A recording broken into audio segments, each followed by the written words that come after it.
Hello drunks, hello pissheads, hello alcoholics. It's the penultimate episode of the Translated Chinese Fiction podcast, and our book for this episode is Mo Yan's The Republic of Wine. This is going to be a bumper episode with two interviews, two conversations, the first drunk, the first sober, the second drunk, although just to make things complicated or fun, we recorded the drunk one first and then quite a while later recorded the sober one, and you'll hear some things that indicate the change in time, and possibly some things that indicate in a slight switch up in the hosts that we had on. I won't give you too much of a preamble, I'll just take us right into the news. The reason being, I actually already recorded an intro, but realised I did it with my low quality mic, and I just can't face doing the great big opening speech I did last time, so I'm sorry to do that to you, but that is precisely what I'm doing to you.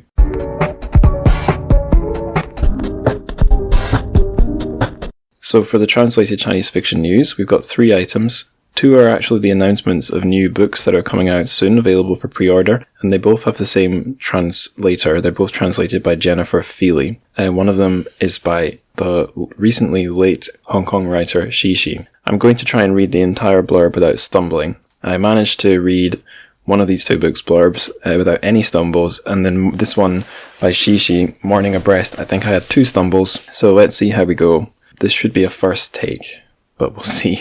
Here we go. In 1989, the Hong Kong cult classic writer Xixi was diagnosed with breast cancer and began writing in order to make sense of her diagnosis and treatment.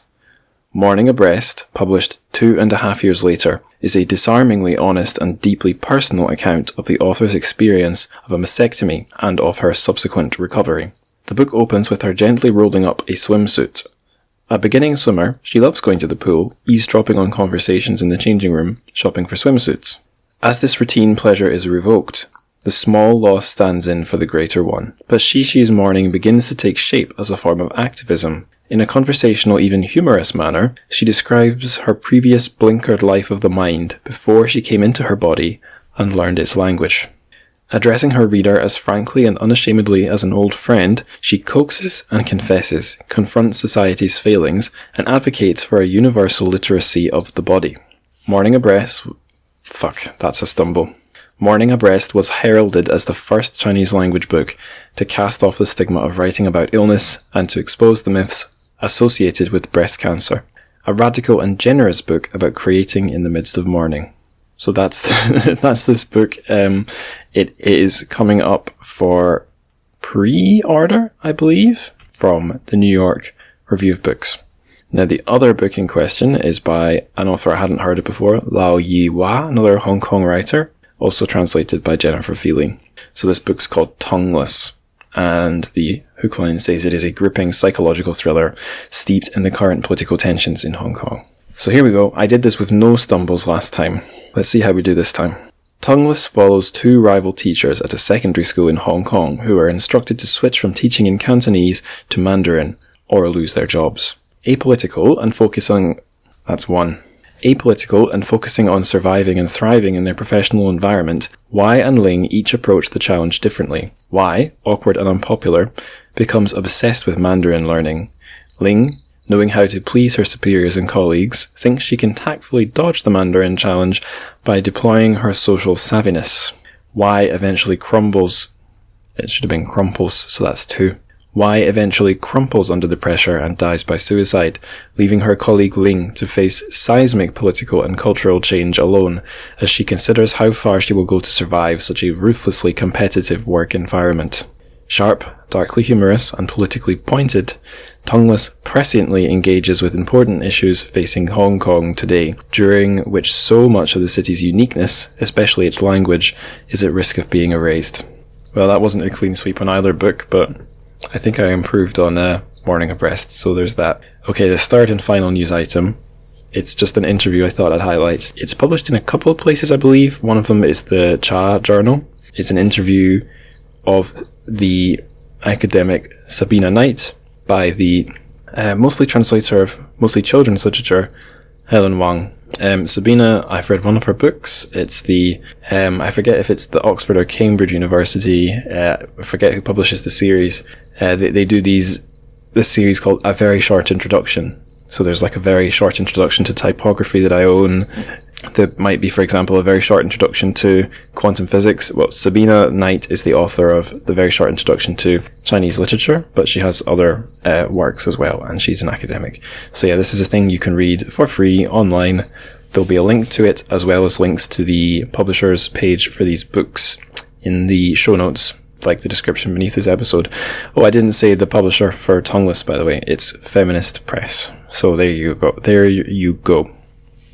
Okay, I think that does it for an intro, really. So just to clarify again, we have a sober discussion first, and then a drunken discussion. The sober discussion features me, Dylan Levi King, and Michelle Deeter, both returning guests.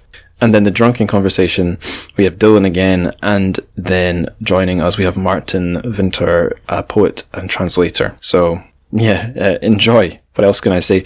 Enjoy and consider drinking while you're listening, especially for the drunken conversation. It might improve the flavour.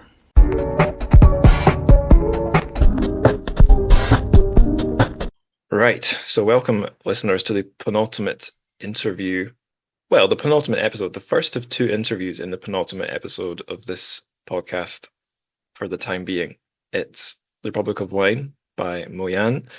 And here with me for part 1 of the 2 interviews you're going to hear, I've got 2 returning champions, Michelle Deeter and Dylan Levi King.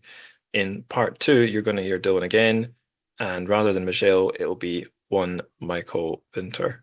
So here we go. Stupidly, in part 2, you'll hear us doing a full run through of like the book's plot. So I think this time I'll just introduce the basic premise and we'll see where the conversation takes us. And then we'll get the more plot focused breakdown in part 2. So keep listening if you want to hear that, or skip ahead. So this book is about a cop, Mr. Ding Go-er, who is sent out to a place called Liquorland to investigate reports of corruption and possible cannibalism within the party, and his investigation goes very badly and a lot of drinking occurs. That's the basics. I guess we can now introduce the guests. If you've been listening a long time, you know who they are. You'll hear Dylan introduce himself again anyway, but just for fun. Dylan, in brief, who are you? Why are you here? Sure. I'm a translator of Chinese literature. I've translated Jia Pinghua. My most recent work is a forthcoming novel by baijiu, which will be out in 2024 through Head of Zeus. And Mo Yan has been one of my favorites forever. Like many people, he's the first Chinese novelist whose book I ever sat down and tried to work my way through. And Michelle, likewise, who are you? Why are you here? I'm a translator and interpreter based in Northwest England. I also teach translation from time to time. And I just found this book interesting in that it really kind of stretched my reading. I love crime fiction. I have translated 3 Chinese crime fiction books so far, but I don't always read literature with a capital L, or this kind of literature that would be prize winning. And it was a good challenge. Yeah, I think in part 2, the interview that listeners are going to hear later, you're not going to hear us talk very much about the book as crime fiction, I don't think. So that's an interesting angle we could dig into. I think in part 2, you'll also hear me asking Dylan a bit like in depth, what's your experience of reading Mo Yan? So I'll skip that question for you, Dylan. But Michelle, what stuff by this obscure, completely unknown Nobel Prize winning author have you come across before? I started Red Sorghum and quit maybe 5 pages in. So I don't know nearly as much about Mo Yan as either of you. But there's a lot of Chinese authors out there, in my defense. And it's, it's interesting because when he did get the prize, like I remember reading about it in the news, just kind of a little bit vaguely, but didn't really find any interest in reading the book until you asked me about it. So what put you off about Red Sorghum, if you can remember? I tried to start reading it in Chinese first, and it was enormous. So I didn't get very far in like 4 days of time, and I think work kind of just got in the way. So put it to the side and left it in Brussels. Yeah, the second Mo Yan book I read, Sandalwood Death, that was a gift to me from a listener. I got Death from Stefan Rusinov, and I just never picked the thing up because it was colossal. It was like this Mm. weird extra extra large edition in an unusual size with small writing. But with this novel, I had no such fear because I read it as an ebook. So I really went in blind as to like how long it was going to be. And from what I could glean, it's longish, but not crazy long. But I honestly couldn't tell you how long this one is. And it's I've heard Moyan's got a reputation for having these really long books, but my first contact with him was the novella Radish. So like my That's intro right. to him was very short, and very readable. But yeah, Sandalwood Death was definitely a little bit of a not a slog, but long journey. I don't know if there's much more we can dig into about the length of his books. Have you got, I guess you've maybe not got any other contact with him other than just hearing the hype. Yeah, basically that's what I'd say. Yeah. I think we were going to maybe get more into the question of like why are so many of the big books by Chinese authors so long or sometimes so flabby? I mean, that's come up gazillions of times on the show, but for one to Dylan, I know you've probably got thoughts. Do you think there's excess fat in the book? Do you think it's longer than it needs to be? Well, Chinese novels, as you point out, are often very, very flabby. Um, I think me and you have discussed this before. Maybe Yeah. it's an approach to editing novels, and it's also the sort of a sense of what the ideal novel is. The ideal novel is like the big 19th century realist epic, like Jude the Obscure or something by Victor Hugo or something like that. They're all shooting for that. In this case, I think it's not. I think it's quite. It moves quite briskly, and that length gives it room to indulge in those various um, formal experiments along the way. And I think his pacing is really excellent, and it is quite long. I read it as an ebook also, so you don't really have a sense, but I didn't feel it dragging, and I my reread of it took a couple evenings at most. Yeah, when you were saying about how the authors are shooting for being like the classics, my brain went to the Chinese classics, which from the little I've read, as I understand it, they're often in fairly short, lots of very short chapters that are supposed to sort of hook you on to the next one. And this book, although it doesn't feel like it would be serialized in a newspaper, it is. You're gonna hear us listeners, you're gonna hear us talk more about the structure in part two, but it does constantly jump between a main plot line and then letters between a fictional version of the author and his fictional admirer, one Mr. Lee Edo, something like One Pint Yep. Lee. So Hmm. it's really broken up into little bite-sized pieces in that sense. It probably was serialized. Oh, right. Most of these novels are like this would have probably appeared in somewhere like 十月, October, or Harvest, or 人民文学, or one of those literary journals before it came out. I'm almost certain, although I can't Mm. name the journal for sure, but it would have been really interesting in that form where you Yeah. would have had those scenes of sort of almost like straightforward noirish crime fiction, and then suddenly this snap over to these sort of nightmarish scenes of cannibalism and crazy stream of consciousness riffing. And it would have also been funny reading in a literary journal fictional letters to a great author, Yeah. basically, Yeah. what's the word, flattering him. Right. I heard there was a controversy recently. Some cultural commentator in China said that the purpose of all the humanities is ultimately flattery industry or something.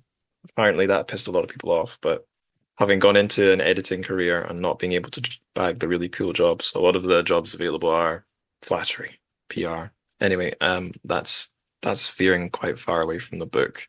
I'm quite content to take a sort of a freestyle structure with this interview. My next notes, comment from Michelle writing about the author or commenting on how the author has inserted himself into the book. So like we hinted at there, about half the book or a lot of the book are letters between Mo Yan, who appears to be a version of Mo Yan, who later actually shows up in the story, and this admirer, Alido, who's I think works as a brewer or in like a school of brewing studies or something. And then like right at the end, those two characters and they merge with the Liquorland plot line. So Michelle, I think you had a comment about like authors who you've heard of do this, who insert themselves into their own stories. Yeah, what's really interesting is that I read Anthony Horowitz just earlier this year. So I'm clearly not well enough read. Like, I'm like, yep, I can identify one other author that I've seen do that. And you're like, ooh, interesting point. I can name five. So Yeah, it's been done before and it's not that surprising. Maybe what's also interesting, these look like they're all male names potentially, but there's just more male authors out there. So that's just that statistics. reflects who, yeah, I think that reflects who I've read as well. And Interesting. a lot of them are people I read when I was younger. The most recent one is Stephen King, but even that was as an undergraduate. The other three were stuff I read as like a teenager.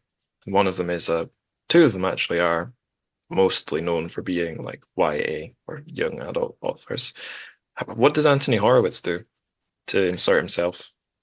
So he's written like I think it's four now and going to be five. He's written these crime fiction novels where he is an author and he has written youth fiction, young adult fiction and adult fiction, just like the real author. Um, so then he goes along with a fake detective, like researching actual crimes as they're happening so he can turn them into a book. Interesting. I It's was just like it took me forever to figure out, wait, how many of the characters in this book are real? And it seems like none of them. It's just that one of mm, them has a whole lot of biographical detail in it that happens to match perfectly with the real Anthony Horowitz. right. That it's funny because I think I only learned he had written books, not for kids. I don't know, when I was an adult, because my when I see Anthony Horowitz, I think of these rubbish, well, I thought they were right at the time, but these kind of stupid James Bond-esque books for kids called the Alex Rider series. One of them Hmm. was made into a really bad film. That's how I know him. You've reminded me that the like a crime or mystery self-insert author. I know a very I think this is obscure. It's definitely a weird one. Alfred Hitchcock has done this in novels he wrote. Um, I was introduced, or my class in primary school was introduced to these like an American spin on like the Famous Five and the Secret Seven. I don't know if those mean anything to either of you. Have you heard of those? They're Enid Blyton mystery stories. Heard of the Yeah, author, I haven't. love the famous five. Oh, I had them read to me when I was in school, and I recently picked them up as bedtime reading for kids. And there are some ah, problematic parts to it, but their formula is very effective. Even though it's the same from novel to novel, there's the discovery of a tunnel and yes. smugglers were very big in the 1940s and 1950s children's literature, um, and don't seem to crop up anymore. Yes, so yes, I do love. Yeah, we've done Brexit, Dylan. Yeah, We've got rid of them. thank God. Yet I was given them by my mum, who read them and loved them when they were coming out. And I think being one generation removed, and maybe partly living in Scotland, I found it a bit nauseous hearing these English kids talking about how jolly it was to go to their little den at the bottom of the garden and be brought tea and cakes by their mum. That bugged me. But we had in school we had a rare thing. A male teacher in our primary school brought in these like American Mirror World versions written by Alfred Hitchcock about like a group of, I think, three or four boys whose den is in a scrapyard, not in a cozy suburban back garden, and they get assigned missions by someone on a phone. Uh, and the person assigning them like missions is Alfred Hitchcock inserting himself, which is so weird. But sort of makes sense because he also would appear in his own films. But yeah, I had to bring that up. Yeah, so I have a few other authors who've inserted themselves here. I'll rattle through them. Stephen King famously inserted himself into his Dark Tower trilogy, which also played into this bigger metafictional thing where in his dark, or it's not, I say trilogy, it's not a trilogy, it's a series. His Dark Tower series, he throws in lots of different characters and settings and uh, this and that from all of his works combined. So it's like a sort of nexus point. I can't imagine like a Stephen King verse. I don't imagine Mo Yan's done that. But that said, he does set a lot of his stories around Galmi County, where he's from. So there's a bit of a parallel there.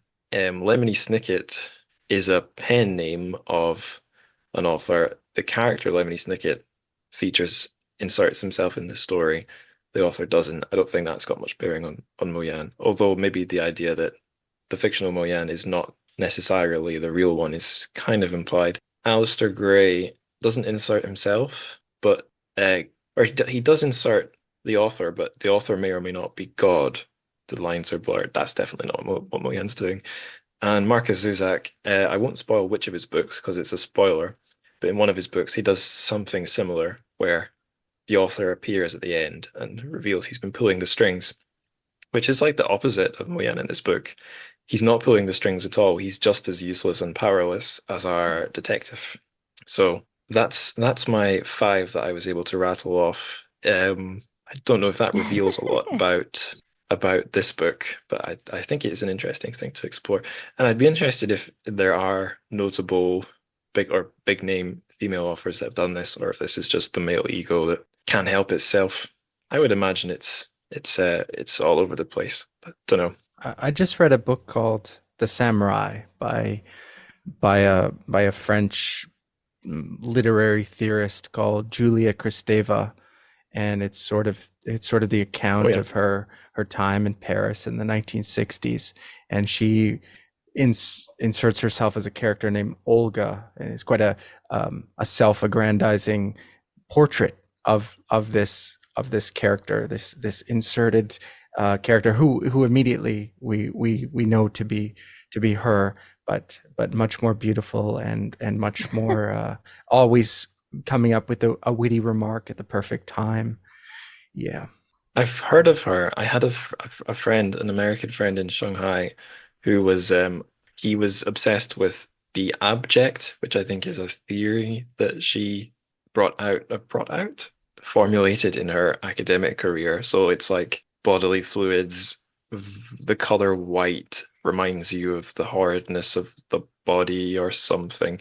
So that's where I've encountered her. But yeah, interesting that she shamelessly or proudly inserts herself in a flattering way, because I think Mo Yan basically does the opposite. yeah. Although when Lee Do is complimenting him for being a great author, fictional Mo Yan is always sort of, what's the word? Downplaying it, acting humble. So real Mo Yan is maybe complimenting himself by presenting himself as a humble guy who lets other people do the talking in terms of how awesome he is.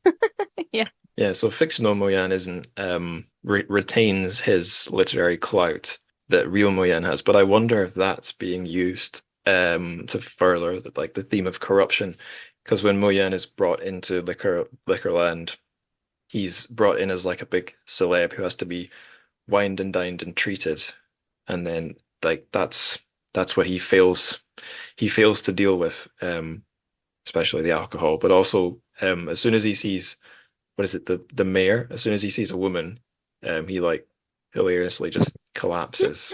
Well, I think it's hilarious. So that kind of leads to the next note I've got: likable or unlikable characters, because it's maybe up to us to decide if we think the author himself in his self-insert is likable. But did any of you particularly like the detective, or did we think he was disgusting?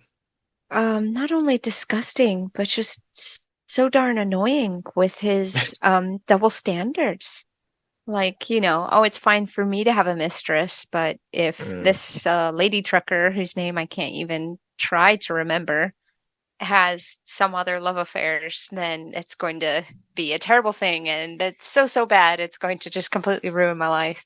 Or I can have an affair with your wife, Diamond Jean, but you eating children, that's actually terrible. It's like, oh, okay, so for whatever reason you get the moral high ground. Even though you're doing so many I don't know how to describe them, awful things all the time. Yeah, he drove me nuts. I was so hoping he was gonna die. I wrote in my own notes, kill him off, kill him off. Well, last we see him, he's sinking into a what would you even call it? A pit of excrement. Cesspool? Cesspool. Yep. So he's probably not getting out of that one if he's ingesting too much of it. Yeah, it just came too late though, Angus. No, not enough punishment. Mhm. I got the sense that pretty much because like right from the jump, he's hitching a lift to Liquorland, and he's immediately embarking on a very weird sexual encounter with this female truck driver. And I think we learn also in that first incident that he's got a wife or whatever back home. And I've read quite a lot of this literary Chinese stuff. I've lived in China, and I don't know. I feel like it's the as far as adultery goes there, it feels like a bit of a hangover of like the concubine mistress taking culture, where like you said, it's this hypocrisy where men, especially the more money and power you have, you take as many mistresses as you can get, and it's gendered because the reverse isn't true. Yeah. So yeah, if you find it irksome, then it's going to probably be irksome for the whole book. But I did think, yeah, it was treated more lightly than all the other misdemeanors because it just felt like it was taken as a given from page one that this is what these sleazy guys are going to do, but they themselves won't consider it to be especially sleazy. As for likable, I mean, it seems everybody there. I think you'd struggle to find anybody likable except for perhaps the lady driver, who I think never gets a name. In fact, I think No. that's she's really the only sort of I don't even know if she's redeemable in any sense, but she is not as terrible as everyone else. Everyone else is terrible. The corrupt cadres and the Li Do seems to be a bit of a blowhard and a flatterer, and Mo Yan himself is I mean, we've sort of covered his likability. He is kind of pompous and silly, and doesn't seem to take his literary work seriously, or his work as an investigative journalist or whatever he's doing at the end, arriving in Liquorland, and everybody else on the way is either a murderer or a criminal or a trafficker of women and children. There's And there's literally a demon. There's a demon as well. Right. I don't know if anybody is likable, save the lady trucker, who at least does some cool stuff, pulls some guns on people and looks kind of cool. I was kind of cheering on the demon at a certain point where he's masquerading as a baby, and he attempts to lead a baby revolution in a nursery well, it seems like he's trying to help them all avoid being eaten by the cannibalistic elites. But in fact, what is it? He's just angry, or he's just out for himself. So he manages to save himself, but not the other babies. But yeah, in case listeners haven't realized, it's quite a strange, surreal book. This isn't Mo Yan doing literary realism, or even like something that's recognizably magical realism. I was looking through Goodreads reviews, and someone compared it to The Castle by Franz Kafka. I don't know if this actually came up in our part 2 interview. It might have, but okay, interesting. Dylan was shaking his head there. So in The Castle, it's Kafka's last novel. It's unfinished, and it's about a land surveyor who's sent to a town, and he's got to try and get to the castle for, I don't know, a meeting with the authorities about surveying the land. And he's stuck in the town. He never actually reaches the castle. The castle stands for some unreachable thing that you're always denied access to, and he just gets caught up in various sordid incidents instead. And that's similar to this one in at least in the sense that we're in a weird town, and our guy gets to the sort of inner chambers to meet the leaders once. They get him really drunk, and from then on, he's just spiraling. He's getting nowhere. To some extent, I think the Kafka comparison is interesting, because in this period, Mo Yan is writing some really weird books. There's the one either right before it or 2 before it is called 13 Steps, and it's about a man who's locked in sort of a cage. So it's almost like another Kafka story, the what is it called, The Hunger Artist, and this man in the cage is sort of the narrator who's telling all these stories of other people in various forms of human bondage for the entertainment of people who are wandering by. These are really grotesque and terrible stories, and as payment, he's fed soil for payment for telling these stories. He's described as a madman, but of course we start to wonder who is really mad and that kind of thing. So Moyen was really on something in this time in the late 1980s, and this book is kind of the crazy expression of all that madness before he kind of became a little bit more conventional. In part 2, listeners, you're going to hear us talking about being on something, because Dylan brings up how like a lot of the big well, we like to think, but to what extent it's true is up for debate, that a lot of big advances in literature, arts, music, and so on, especially in the 20th century, but maybe before, come from drugs. But there's more or less an absence of that in China, and the thing that people can be on easily is booze. But I'll push that to the side. That'll be coming up later in the conversation in part 2, the drunken conversation. I wanted to ask, so if there's no one we like, who do we love to hate? Because I think for me it was the demon at times. There's also a bit where he shows up in our detective story and like steals his clothes and sets fire to his room just for no reason. Yep. That was funny. And I like that we have like something out of, I think maybe I mentioned Lemony Snicket in part 2 as well, but some kind of very surreal incident where we meet the party boss and the boss of the mine, because Liquorland has a mine, and they're like the same guy, and everything they do is mirrored, and they're very ingratiating and friendly, and they're both kind of bulbous. I guess I was imagining guys with the Jiang Zemin beer belly and the trousers up to their nipples, that kind of style. I like them, although they only appeared once, I think. But Michelle, is there anyone you love to hate? I'm guessing you didn't love to hate the detective. Sounds like you just hated him. This is interesting. That's an interesting way of kind of approaching the book. Gosh. There were parts where one Pite Lee made me laugh. There were some things that he said that I could not stand, so I did not love to hate him throughout the whole book. But there were parts where it's just like, dude, is your head screwed on right, in a way that just made me laugh, I guess. Yeah. Yeah, some very contorted logic in his writings. Oh my God, his short stories were so crap. But yeah, I think that's like looking at it through this absurdist lens, or having the background of reading someone like Kafka really kind of improves your understanding of how the book works and how the book shouldn't necessarily follow any beats.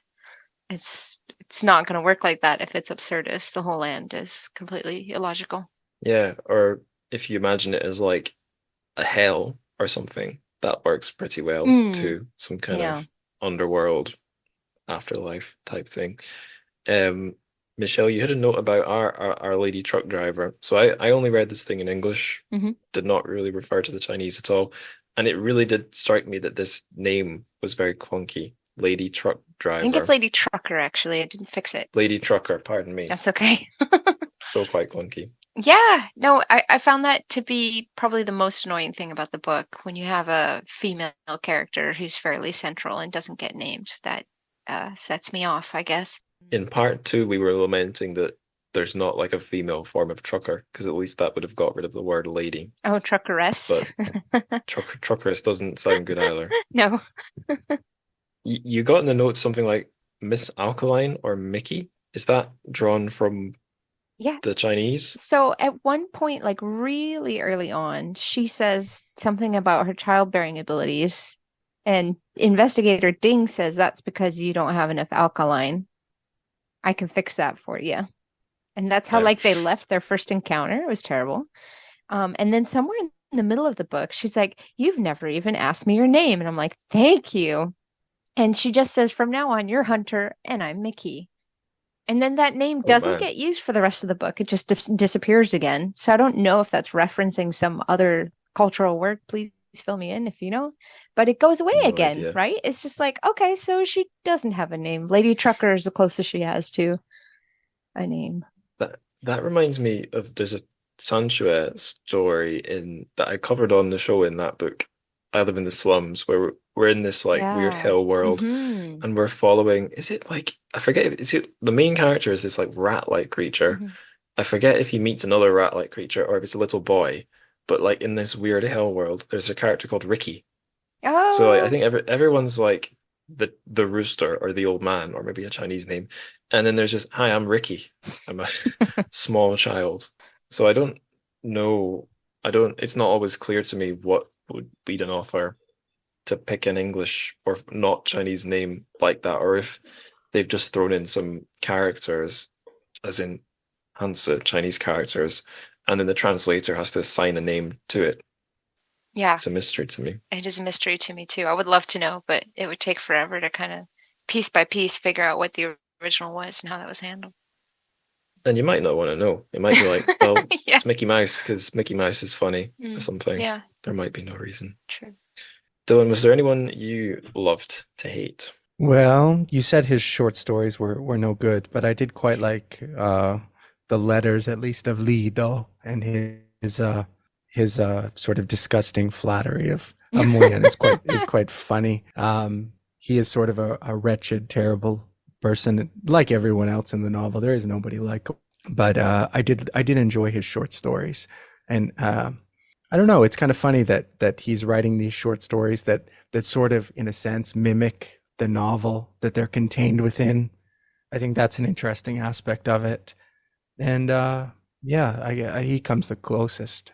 Of course, as I said, I like the lady trucker. I like when she's pulling guns on people and whatnot, and she's adds a little sort of brightness to it. But that's about it.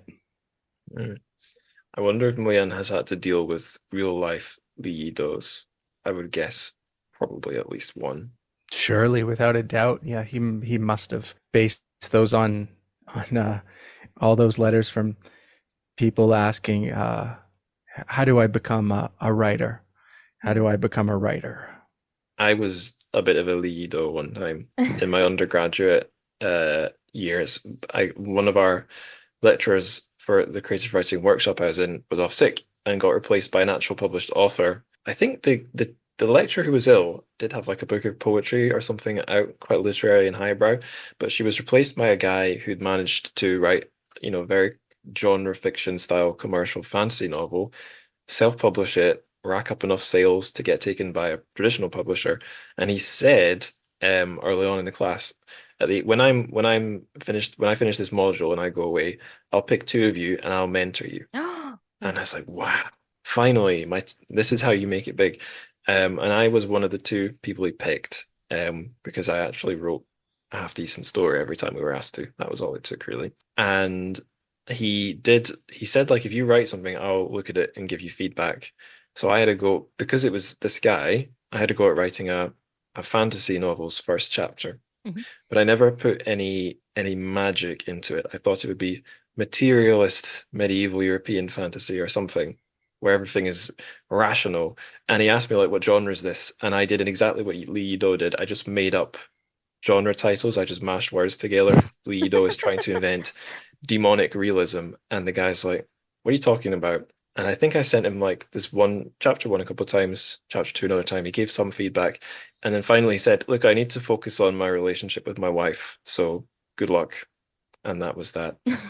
So I have been Li Yido. I wonder if Li Yido was also 20 years old or if he's supposed to be like 40 or something. I'm guessing he's supposed to be younger than Nguyen. If he's not younger. I think he's doing a PhD at this time.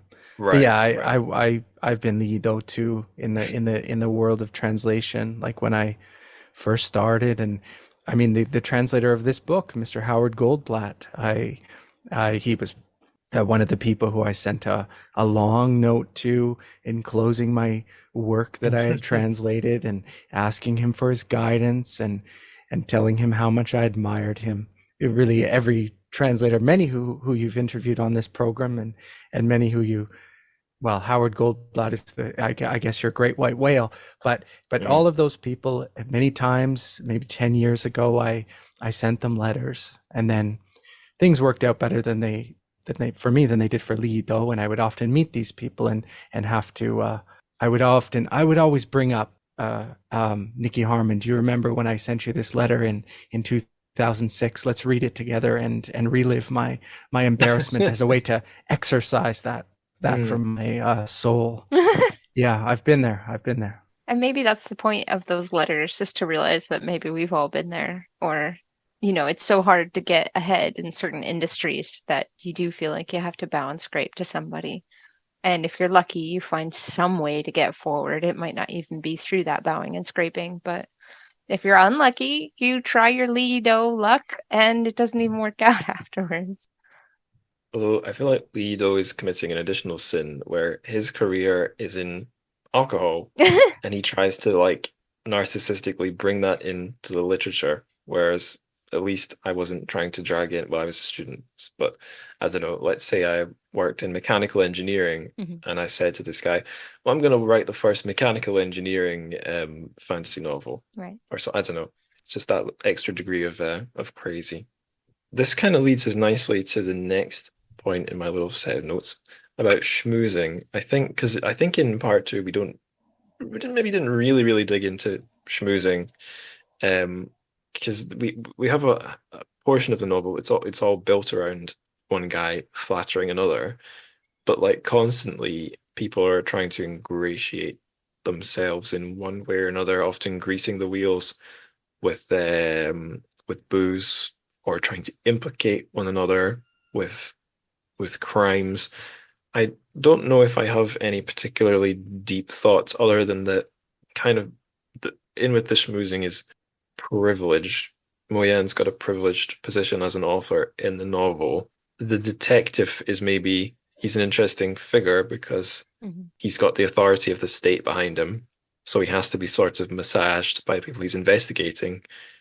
But he's like the one guy that I suppose doesn't try to schmooze, but it turns out the worst for him because I don't know, he doesn't have that tool of putting people at ease and plying them with food and booze. So this isn't really going anywhere.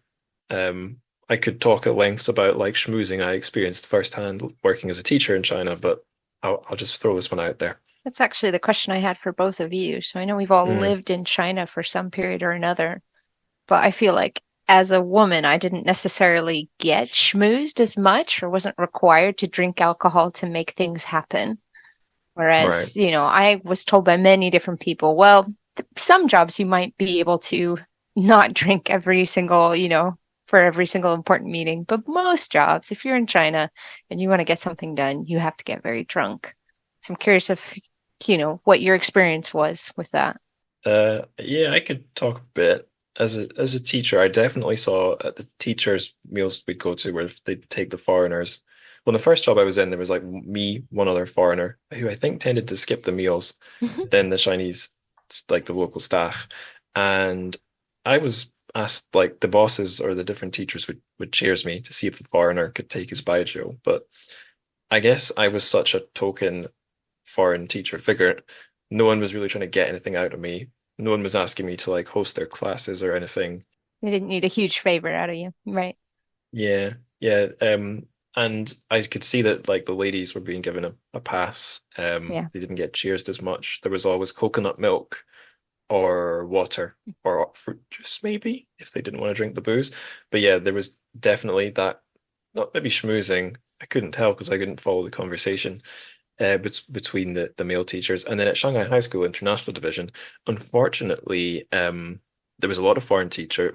Not unfortunately, there was lots of foreign teachers, but there was a lot of foreign teachers and a lot of local teachers. And unfortunately, we were segregated quite a lot. So we were actually not participating in that like toasting culture. But I think schmoozing came in other forms. Like one time I was asked to sub. This was I don't know how much it links with anything like especially dodgy in this book, but I was asked by the head of HR if I would substitute teach in a totally different school that was so Shanghai High School was a state school. We were in the international division. So the international, it's like a sort of quasi international school that was attached to a prestigious state school. And there was like a clone of the international division set up elsewhere in the city by a former principal teacher called Mr. Tang Lao Shu. And I was asked by HR if I would substitute in Star River, which was very questionable from like a contract perspective. But I was basically the I guess the deal was I would get free accommodation there. So I actually had two apartments in Shanghai with no rent for a while. And I was told I would do it for X amount of time, then go back to normal. And when it came time to go back, they asked me to extend the contract, or there wasn't a contract. They asked me just basically to stay or to transfer, and I never did. And I didn't get schmoozed at all, actually. I stayed on the line with the HR lady forever, where she didn't seem to want to take no for an answer. And I think they did try and offer me, like, they said, oh, well, if it's that you don't want to live in blah blah, what was it, Minhang district, we'll give you a free bus to the school every morning or something. So yeah, it's not schmoozing, but like this weird sort of favor where it was more about favors and face to prop up this dubious for-profit spin-off of a state school. There's something vaguely reminiscent of like the mixture of personal interests and I don't know. It's not really very well connected, but that was like the weirdest, Yeah. one of the weirder experiences I had that involved like doing favors with dubious, wealthy figures. I met Professor. I met Mr. Tang on the lift one time, and I asked him how long he'd been working at the school, and he's like, "I'm the owner. Who are you?" But yeah, that was a bad example. Dylan, what's the most schmoozing you've done? Or received. I've done I've done a lot. I've done a lot of schmoozing over the years. With like most recently it's been on in going over for like book fairs and you know, especially with Jia Pinghua, a lot of trips to Xi'an, and Jia Pinghua is a man famous for his carnal appetites, for sex and for alcohol and for cigarettes, but not for meat. That's the quite interesting thing about him. He's quite a strict vegetarian.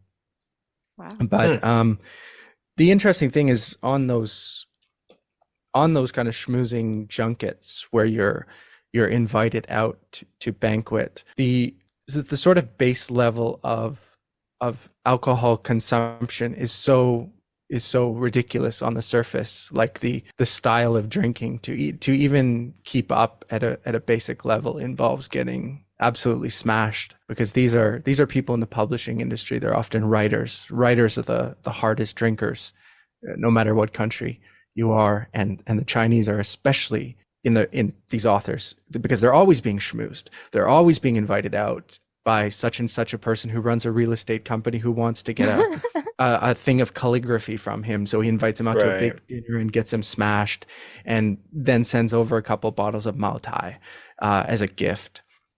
So like Jia Pinghua is almost like on a constant circuit. Like every night of the week, he's being invited and being feted by various local business people, and is just drinking nonstop, just powering through bottles every night, bottles of this very strong, like 65% alcohol stuff. Oof.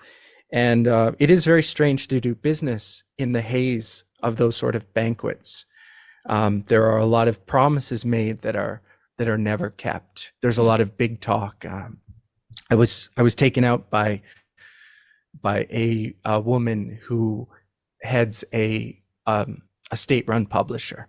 She took me out for a dinner with one of her authors, a man in his 50s, and she was perhaps so impressed by my matching him drink for drink that both she and the author promised me the moon there. They said, we're going to ensure that any book that's published in any language will come from your English edition, your English translation, and you know, things beyond that, promises of money money and fame and limousines.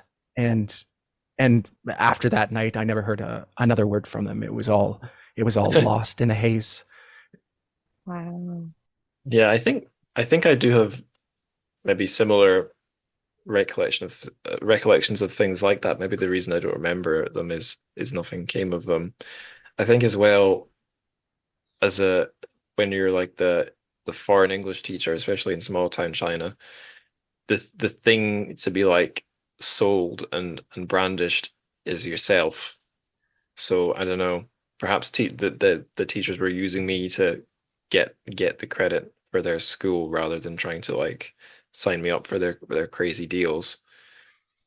But Right. yeah, They didn't want their star to be falling down drunk at the banquet table, perhaps. yeah. Although it didn't stop me. It's interesting you say that like the gender thing is so crucial because on many of these junkets, or a couple of them, I was with Nikki Yeah. Harmon, and Mm, she was to basically exempt from any of this wild power drinking and passing out of cigarettes. She's an elegant woman and knows how to handle herself very well in these situations, and the way she navigated them was simply masterful. But there is also a gendered aspect of that, and quite often, while these powerful people were out meeting, all of the young women who actually staff these publishing companies and are on the staff of these writers are completely excluded. They're back at the hotel or wherever they're staying, and having their own little party with wine coolers or canned cocktails. mm, And when you ever get a chance to partake, to be invited to those gatherings, they're much more fun because there's no pressure. There's none of that masculine. There's no shots of testosterone alongside the shots of baijiu. They're much mm. more relaxed and pleasant. Yeah, I had nice low pressure evenings in KTV rooms where, yeah, there isn't even an obligation to sing well. Maybe that's a glimmer of what you're getting at. You mentioned that all the best writers, or most writers are the hardest drinkers. And I was reminded, Stephen King came up earlier, and he's got thoughts on that, being a recovered alcoholic. And alcoholism features a lot in his books, but I guess it's more personal. It's not like this abstracted metaphor for corruption like in Republic of Wine. I know I was just searching for the exact lines. I couldn't find them, but in his book on writing, he has a pop at this idea that writers are all drinkers, or the best writers are drinkers or whatever. And I know we're going to be talking about this in the part two, where I think I said something like, I don't even agree with the dictum of write drunk, edit sober, because I can't write at all if I'm Wow. even a bit tipsy. Wow. But yes, Stephen King said something like the idea that like he says the idea is that as a writer, like you suffer or you're so creative that you need alcohol to sort of get you on the level of the ordinary people, or it opens up your amazing artistic powers. And I think, and I'm misremembering. I think that's more or less what he says. And he says basically it's just a myth. It's an excuse. The reality is you wanted a drink. Although possibly he concedes creative people are a little bit more vulnerable to it. But I think it's an interesting thing, like to what extent is it a myth that a writer or someone with artistic ambitions is gonna have some like inherent link to alcohol or other substances? Like, is it that they're more unstable? My feeling is maybe they're just a bit more lonely from because they're I think I mean it's generalizing. I think there's certainly creative people that do fit in perfectly fine with society, but maybe it's just that you're on average someone who's got pursued the creative path or has those ambitions might have more fun exploring them in their own head, inebriated, than, fitting in with everyday society. But it could equally be a sort of self-justifying myth. Again, I And don't really know how that connects with Republic of Wine. Well, I mean that myth is kind of like sort of feeds into that, that's, I just parroted that myth, well, perhaps we both parroted the myth that, well, Mm. you don't believe in it, but I guess I do to some extent. I'm ambivalent. I just know it for me. It's an excuse, but that doesn't mean it's not true. Right.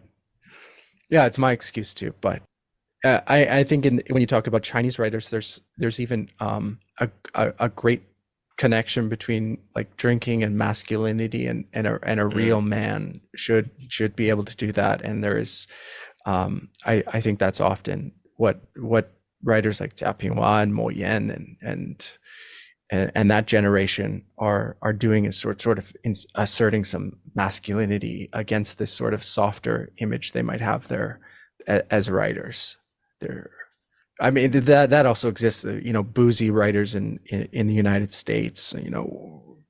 Carver or Norman Mm. Mailer. Those crazy drunk men whose masculinity was tied to their alcohol consumption. But I think in China it's even more powerful, and it does connect back to the novel. These sort of images of the ideal masculine Mm. figure in the book as well are kind of tied to masculinity, and drinking a lot is very tied to masculinity, both in real life and in the world of the novel, where these corrupt Mm. cadres are asserting themselves through their immense uh, consumption of alcohol. Yeah, different authors have their own aesthetic attachments to different kinds of alcohol. So maybe for some it's liquor that burns. Maybe for some who are more their aesthetic is more earthy, or working man. It's beer or a Guinness or Mhm. something. Um, and then maybe for others it's like decadent Victorians. It's oh man, absinthe or something. Maybe like a Poe. It's absinthe. There's one author, a female author I've read who it's partly about her alcoholism. It's a book I read in China. I was I was given it in a pile actually. I really didn't like her. She came across really unlikable, which Hmm. was made me feel terrible because it's about a book about her alcoholism and also a condition she had. I forget the name, but it's where you're blind, not because your eyes stop working, but because you can't open your eyelids. There's a name for that condition. Really strange. The book's called What to Look For in Winter: A Memoir in Blindness by Candia McWilliam. And the depictions of alcoholism in that were interesting because they're not really attached to her literary or artistic merits at all. It's an autobiography, or it's a memoir, it says in the title. It's really abject, to bring back a word, where like she doesn't really talk about what she drinks. I think it's whatever is to hand. And there's points in her alcoholism where it's so bad she's drinking, like, is it cleaning chemicals or something? It's Oh, something with some alcohol content, white spirit, I don't know, just absolute nightmare material. Um, and it's an interesting contrast from like stuff I might quite enjoy, like Mr. Fear and Loathing in Las Vegas Man. What's he called? Hunter Thompson. Yeah, Hunter S. Thompson, writing about getting absolutely smashed or something, or the Slickerland book where the scenes of guys being plied with baijiu shots is it's kind of amusing and it makes a sort of aesthetic sense. Whereas a mhm. depressed, privileged woman throwing all her good luck away by getting trashed every night and losing all her friends, ruining her life. I don't know. It's just interesting. One has an aesthetic, and one is the bare, like, horrible thing to its logical conclusion. It's interesting. Um, right. Okay, enough of the depressing stuff. There's a note here. We're really just flying all over the place. But I know, Michelle, you wanted to flag another choice by Howard Goldblatt, why he was referring to renminbi as like literally translating it to people's currency. I'd forgotten he did that, but now you mention it, yeah. So whenever money comes up, it's called people's currency or the people's currency. Do you have any idea why you did that, Michelle, or any thought, or did you like it? Did you I not like mean, it? I don't want to trash Howard Goldblatt too bad, I've read 3 books that he's translated, 2 of which I didn't like, but one that I liked very, very much. And so I went back to the infallible Wikipedia to see, like, was this maybe the first book he translated? No, it's more like right in the middle of his career. Right. He did do 3 that were apparently published in 2000. So I wonder if this was maybe hustled along a little bit. So what I find is that there's just a couple of spots where I would have handled it differently. And is that really enough to say this was translated badly just because I would have handled it differently? You know what I'm saying? It just grated on me sometimes. Sometimes I found something to be maybe a little bit too American sounding, or I found it to be like iron and steel are practically the same thing. And there's no reason to have prosody in like doubles in English. We do that in Chinese. We don't have to do that in English. So it's just little things like that where I was like, why?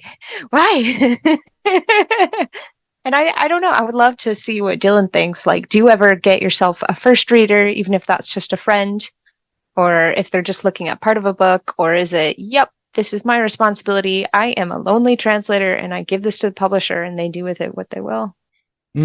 Wow. I didn't even notice he used people's currency. So I think it was probably, I can't speak for him, but I guess it was probably an artistic choice to give sort of a contribute to the mood of, you know, that this investigator sort of up against this oppressive state, and to sort of keep that weird communist language inside. I don't know. It's really weird because I don't recall anyone ever translating in his people's currency except, you know, some, you know, 1980s news article about China. It's bizarre. You know, I have some other issues with Howard Goldblatt's translations, and even this one in particular, his sort of unwillingness to really get dirty, or his sort of like 1950s malt shop context that he comes from. You know, he's older than Mo Yan. He's kind of he sort of speaks a language that isn't really modern anymore. So it's really weird to read in like in a book published in like the last 20 years, somebody used the word derriere or refer to a woman's breasts as mounts or something like that. Yeah, on the second thing, I you know, I'm so shy to show what I do to anyone.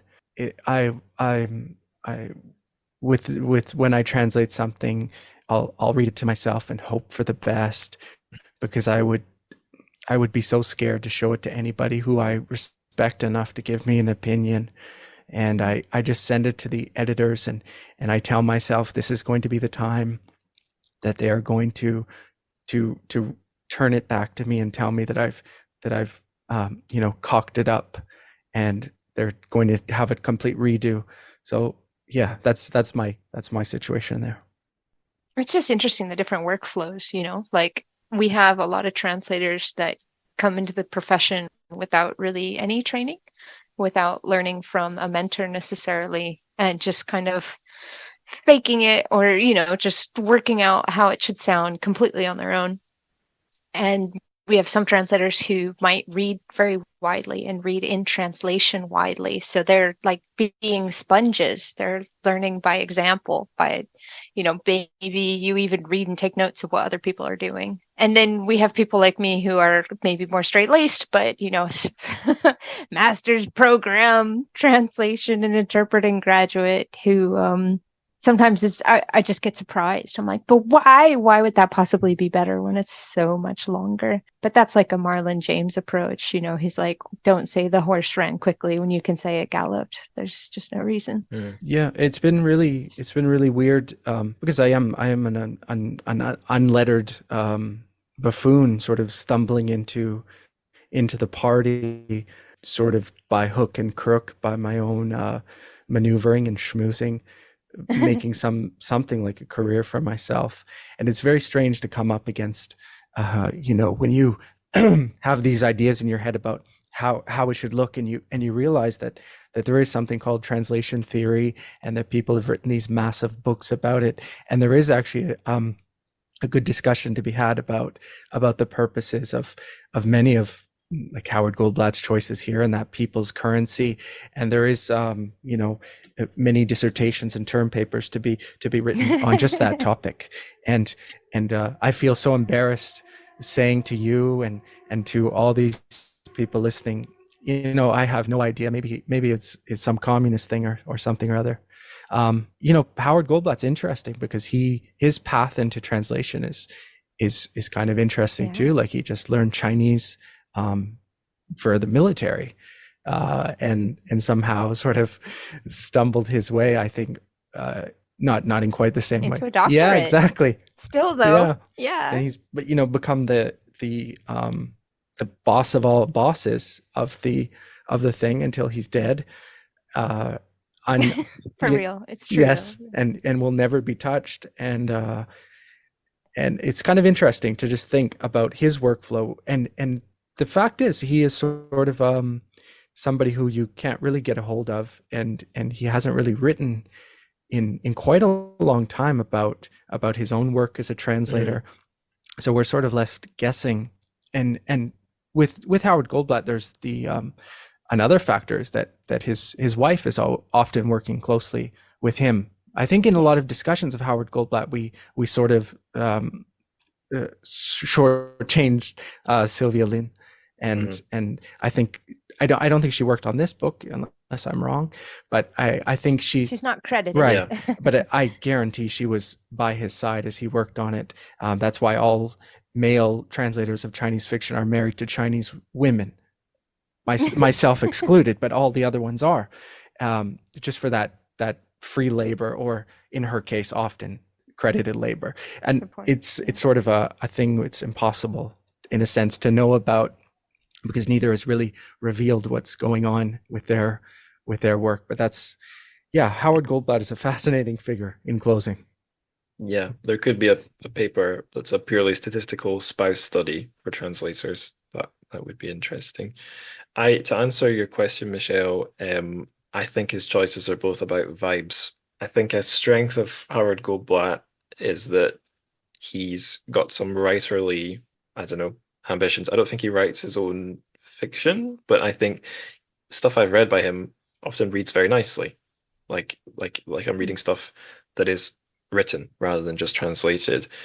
I think the people's currency choice is a bit odd.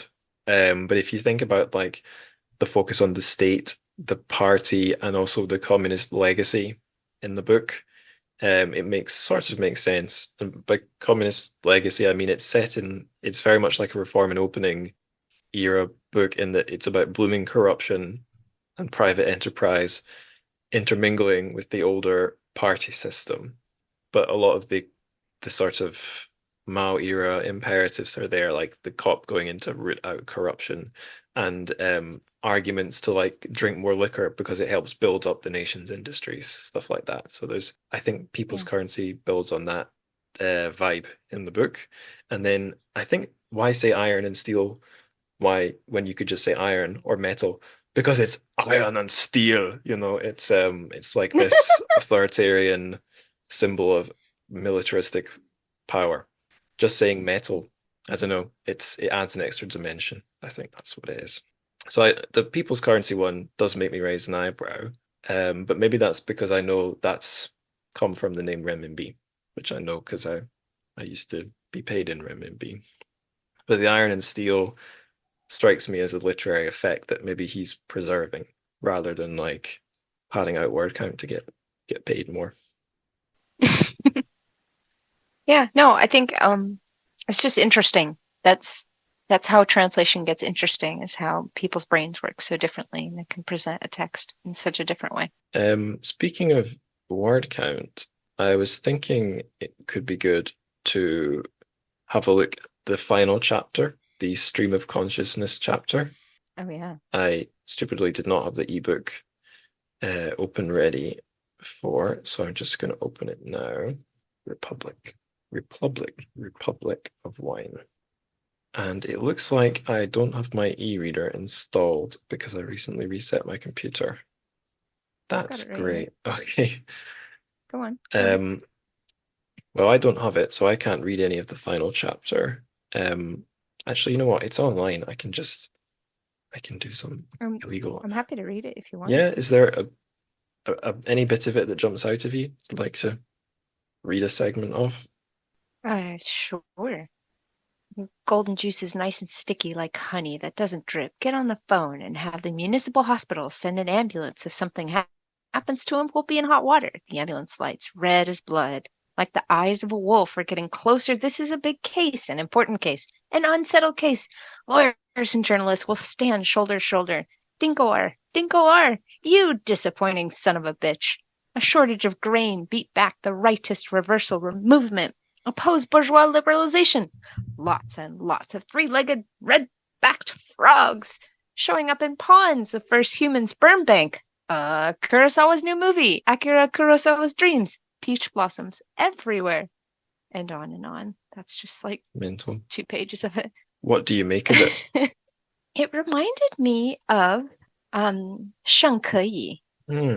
I feel like the last part of some of her books, just like the main character kind of falls apart in front of the reader. But yeah, it's almost like the musical equivalent of an outro.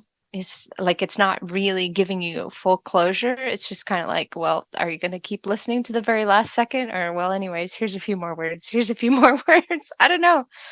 Like, it's not as satisfying as a proper ending, in my opinion.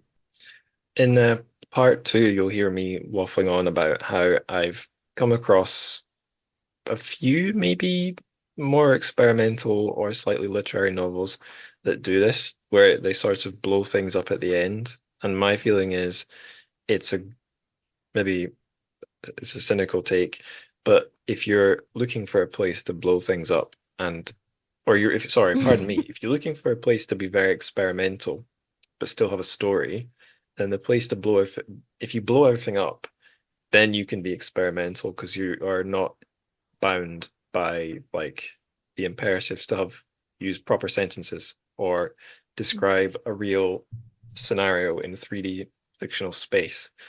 And the sort of logical place to blow it up is the end, because you can have a climax, but also you don't have to sustain yourself, because if the end is imminent, you can go absolutely crazy. I'm trying to think of an example. Like if you're a teacher teaching a class, your last 3 minutes can be the bit where you take it easy and play hangman, just throw stuff play on. hangman Oh, or yes. something. And really, the English teacher brain is obviously reactivating. But yeah, I think a lot of, maybe not a lot, but it seems to be a thing I've encountered before, where when a writer has these mad ambitions, they can really, if they don't want to really go all in and write some really avant-garde stuff, then at least in the final chapter, they can have it blow up. And one way to do it is by having sort of language breakdown. There's an example, listeners will hear me citing in part 2 of a novel from Singapore called Breaking the Tongue, and the tongue literally and metaphorically breaks at the end of the book, and language breaks down. So I wondered if it was that, and maybe another thought is there's some stuff, some censored topics or politically sensitive topics that come up in that chapter that don't come up elsewhere in the book, at least not directly. And maybe throwing them into a river of other words is a way to potentially get them in more easily. Although, as I'll say this in part 2 as well, but I've read anyway that this chapter is not included in mainland copies of the book, or at least initially, that he got it published in Taiwan first with that chapter on the end, and then the mainland edition didn't have it. And as far as the consistency of the plot is concerned, it's not really affected if you chop that chapter off. The book still makes sense, so to speak. Dylan, did you have any thoughts on what he's trying to do with this final chapter? Yeah, I mean, if you listen to the second part of our conversation, especially my contributions to it, when I'm becoming increasingly incoherent and belligerent and, grabbing at any idea that, flits across my mind's eye, you wonder if it's sort of an evocation of the state of that alcohol leaves you in, this sort of garbled state where your own language breaks down. And I think also, this is sort of a novel of excess. It's a novel formally excessive and thematically excessive, and satirizing the excess of the era. And this is sort of throwing everything together.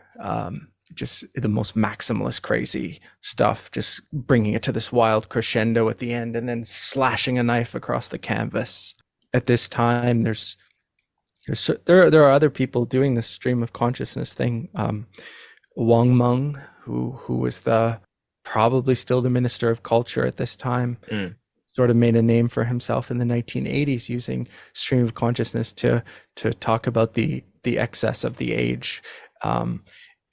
Usually sort of like the excess of that marketization brought, and this new cultural fevers that would sweep the nation, seemingly monthly. And he sort of pioneered that and made it legitimate. And in a sense, Moyen kind of shuts it down. There's really nobody who does that anymore. I don't think. I just read this great novel. This is sort of a tangent here. A great novel called The End of August. It's a Japanese novel. Oh, yeah. by Yu Miri, translated by Morgan Giles. Really brilliant.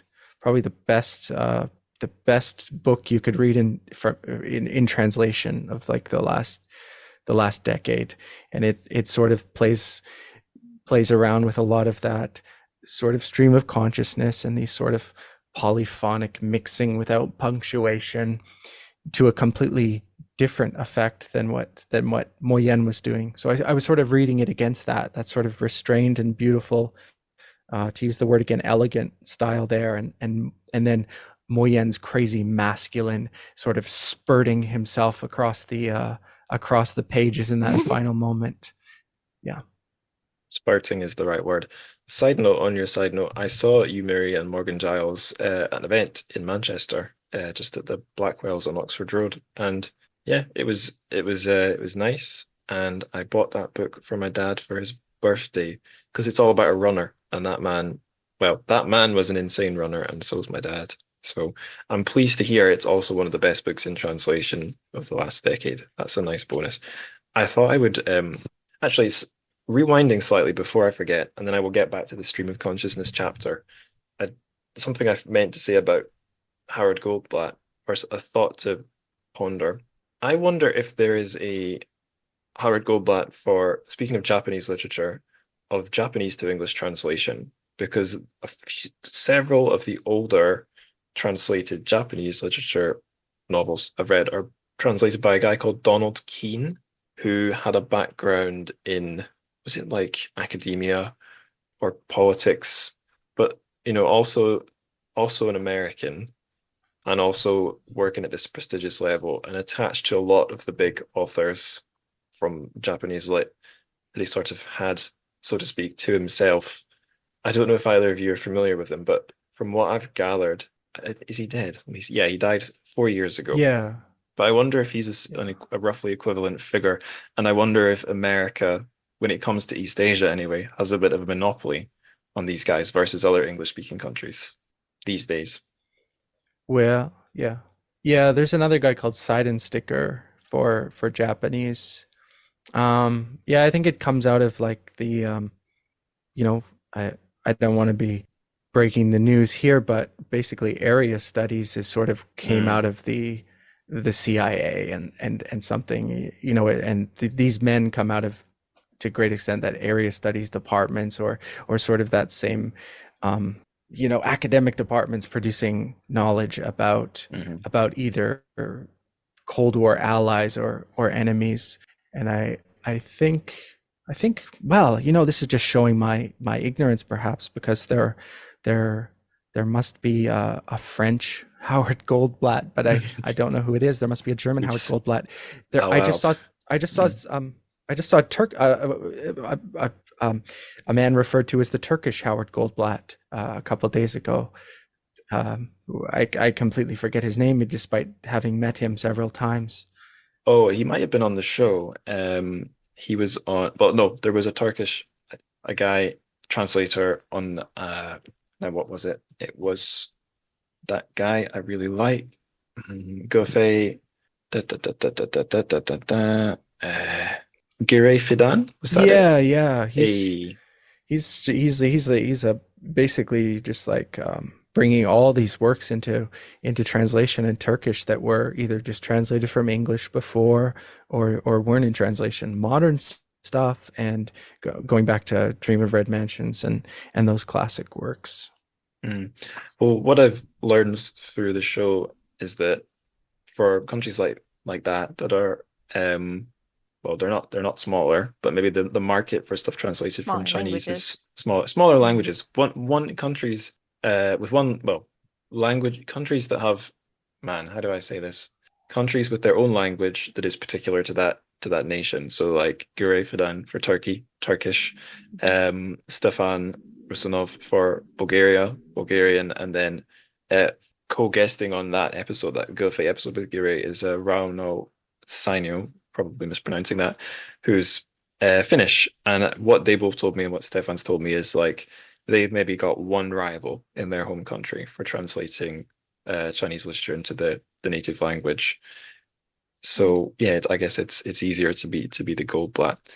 What I was also going to say about the dominance of like the area studies and stuff is that there's almost an opposite in translated Chinese lit, at least maybe not anymore, but in the past, because the first translated Chinese lit I ever read was Lu Xun, translated by Yang Xianyi and Gladys Yang. And I know another figure who I think he did one of the first translations, if not the first, of Shui Huzhuan into English was Sidney Shapiro, who was American living, I think, I believe in Laos, China. I think he was there for quite a while, sort of within the party system in a way. So obviously well, not obviously, but that's not really a thing anymore. But it's just interesting that some of the big name Chinese to English translators of literature in the past were sort of inside that party system, but then your Howard Goldblatts come out from something almost opposite, the US military.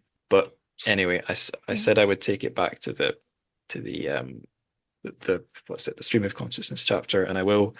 I found a particularly insane bit I'd like to read, so I'm starting halfway through a line. Here we go.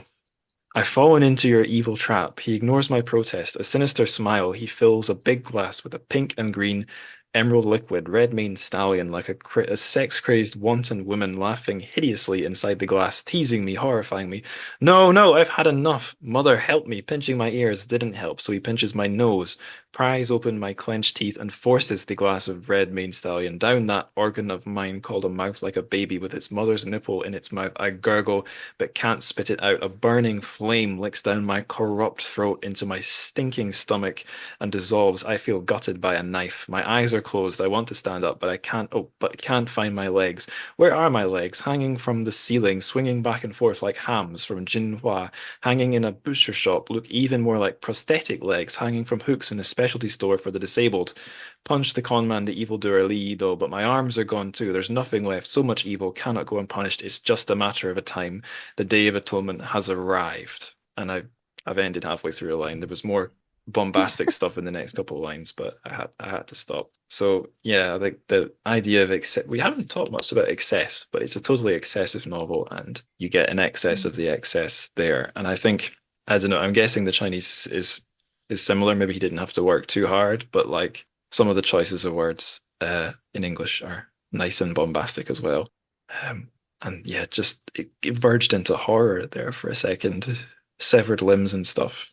So yeah, if it's sedate, gentlemanly literature readers are looking for, pick a different book. It's not this one. Um, did you find the book disgusting? Yeah. I found a lot of scatological humor, definitely. I've almost found that par for the course for this generation of literary authors in China. Correct. That's a recurring theme on this podcast. But yeah, the scatological stuff is definitely here too. And sometimes it was just like physically, how could you still be walking after you've lost all your clothes, you've lost all your stuff, and then supposedly everything that happened in the dwarfs hotel slash restaurant. How are you still walking outside? How are you even moving? But that's not necessarily gross. It's just part of that absurdist like Mm. logic doesn't apply here. Were you disgusted at all, Dylan? Or were you all right?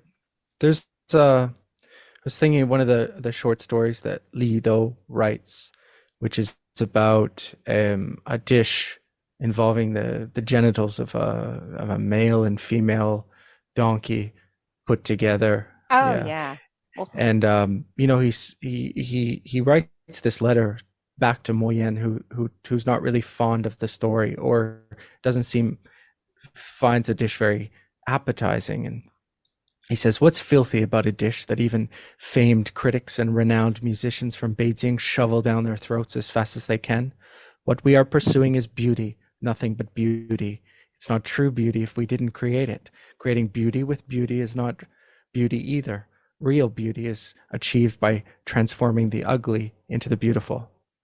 And I think that maybe that's sort of kind of what he's trying to do here is sort of this poetic version of these terrible, really ugly moments, like this entire part about, you know, the consumption of infants and the braised infants, taking these completely horrific moments, you know, that are, you know, in sort of stark language would cause the reader to turn away and to vomit, and to turn them into something sort of beautiful in his own way. I think he's sort of turning those, he's doing what that chef in Li Do's story is doing with the genitals of a donkey with his novel. We're all in the gutter, but some of us are looking at the stars. But others of us are facing down, looking through the drain grating and seeing stars glimmering in the slime down below. There's a tortured analogy for you, or metaphor, image, whatever, tortured, whatever it is. We've been going for an hour and a half. I thought we could talk about the musical pairings. We're going to have more of these in part 2, but I know I've got one lined up. Michelle, you've got one lined up. Dylan, is it too much? Was it too much to demand a second musical pairing? Shall we just have yours in part 2? Are you sure I gave one in the first time? Did I give one? I think you did. Yeah. Yes, it was timely. It was prophetic. It was the Pogues. Oh yeah. I was going to give the same one today because I'd completely forgotten about that, and I'd completely forgotten. So yes, please skip me. Yeah. What a great song though, and you know, Shane MacGowan is another guy who you know, is proof. He kind of, I don't know if he disproved or proved that you need to have a little liquor to get the creative juices flowing. He sort of tortured himself along the way. What a terrible existence he led while producing amazingly beautiful poetry and music. So, listeners, you won't know unless I tell you. Part 2, which we recorded first, because of course we did, that we recorded before Shane MacGowan passed away, the Pogues frontman. Oh. He's since passed away, and now we're recording after he died. And Dylan recommended that Pogue song on that part 2. So, yeah. Really good song. It's called At the Sickbed of Cuchulainn, from Rum, Sodomy, and the Lash. A song about, well, you'll hear about it, but if you don't get that far, a song about drinking to excess and seeing other worlds and seeing mythical figures in your alcohol haze. If this wasn't a sober conversation, I'd be pouring one out, or at least pouring it down my throat.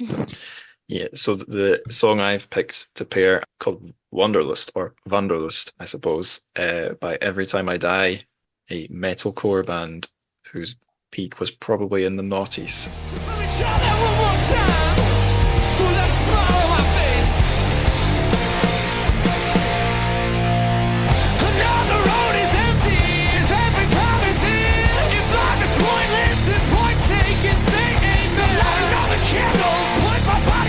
Because your heart is no place for a wretch like me. Another stranger passing, a common dissonance. If life is pointless, then point taking singing. So light another candle, put my body out to sea. Because your sun is no place for a wretch like me.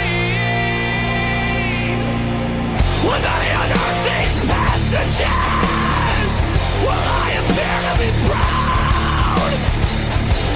Not if you're listening close enough.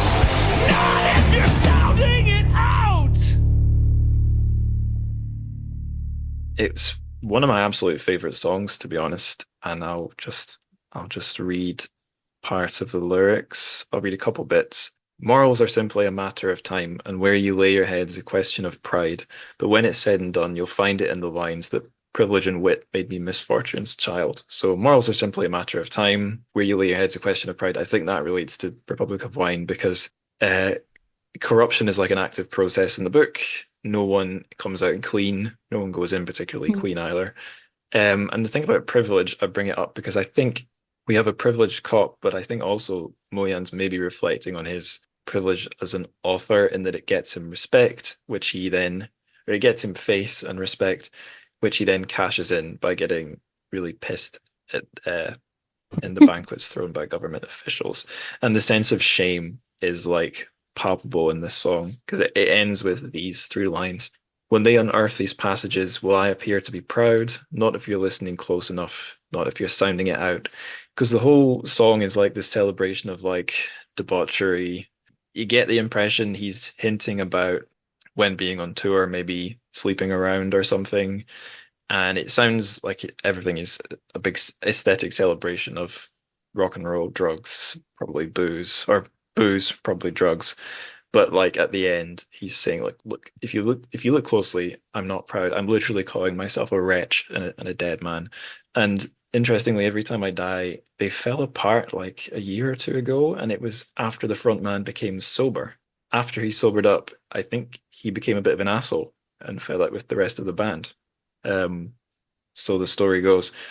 So probably he was, I don't know, he'd figured out how to be an asshole and get away with it while drunk and wretched, but then flipped it round and it fell apart. But yeah, I also wanted to name drop another one of their songs because this will connect with something that you'll hear me bringing up in part 2. The song's called Partying is Such Sweet Sorrow, and it starts off like this. At the bottom of the first drink, I found my nerve. At the bottom of the next one, I met my girl. At the bottom of the third drink, I found a fourth. And at the bottom of that one was a Trojan horse. And I won't, like, I get into this more in the next episode, but in the next part of the conversation. But like, I think a thing that's interesting about drinking is that it's a repetitive process, but each repetition is not the same. You're not the same after the first drink or the second, or maybe it blurs a bit. Probably 9 drinks in, you're similar to what you are 11 drinks in. But like, it's maybe not so much in the book, but I find that an interesting thing about drinking. And that thing about repetition not being really repetition is not my own idea. It's one I learned from a different podcast, quoting something else. That's more just the hook I'm dangling for listeners to keep listening. So yeah, that's my pairing. Michelle, I believe you've got one as well. It's totally from left field. Yeah. So Suck 'Em Up is a song that is done in kind of Hawaiian type rock. And it's been done by Don Ho and also Buddy Fo. I really like the Buddy Fo version. It's live and he's like calling the audience out like, come on, you people back there. Let me see your glasses. Lift them up, everybody. What are you drinking? Water, whatever you're drinking. Okay? Now, I've heard an expression here used while I was drinking called skull, which means like drink up, right? In the islands in Hawaii, we say suck 'em up. Suck 'em up. Yeah? And we got a song called Suck 'em Up. Suck 'em up. Suck 'em up. It goes like this. Everybody sing, suck 'em up. Suck 'em up. Suck 'em up, suck 'em up. Everybody sing, suck 'em up. Come on, you guys. Suck 'em up. Suck 'em up, suck 'em up. Again. Suck 'em up. Suck 'em up. Suck 'em up, suck 'em up. Everybody sing, Suck 'em up. Yeah. Suck 'em up. Suck 'em up. That's a new one. How you do that? What does that mean? You're empty? Waitress. This guy's empty over here. That's a new one. When you're empty, just me your glass. oh, you need to drink more. You know, this is how this hotel makes money, which is just like Liquorland. Like, this is how we support our economy. You need to drink more. But then the lyrics come into these parts of like, this social worker has been drunk for 30 days. This person doesn't go to school, doesn't read or write because she's hanging out with the Beach Boys. And so even though it's like, yeah, drinking is great because it's what keeps our economy going. It's like, yeah, drinking is in so many different ways destroying different lives. And yet the song is so happy. Like when I listen to it, it kind of puts me in a good mood, even though the lyrics are like really sad.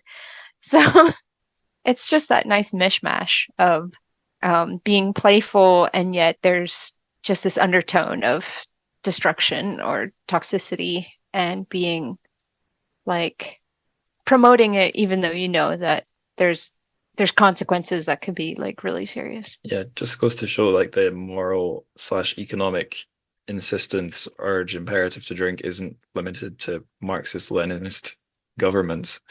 Just right now in the UK, our Prime Minister Rishi Sunak is being questioned about an initiative he had when he was Chancellor during the pandemic, this thing called Eat Out to Help Out, where,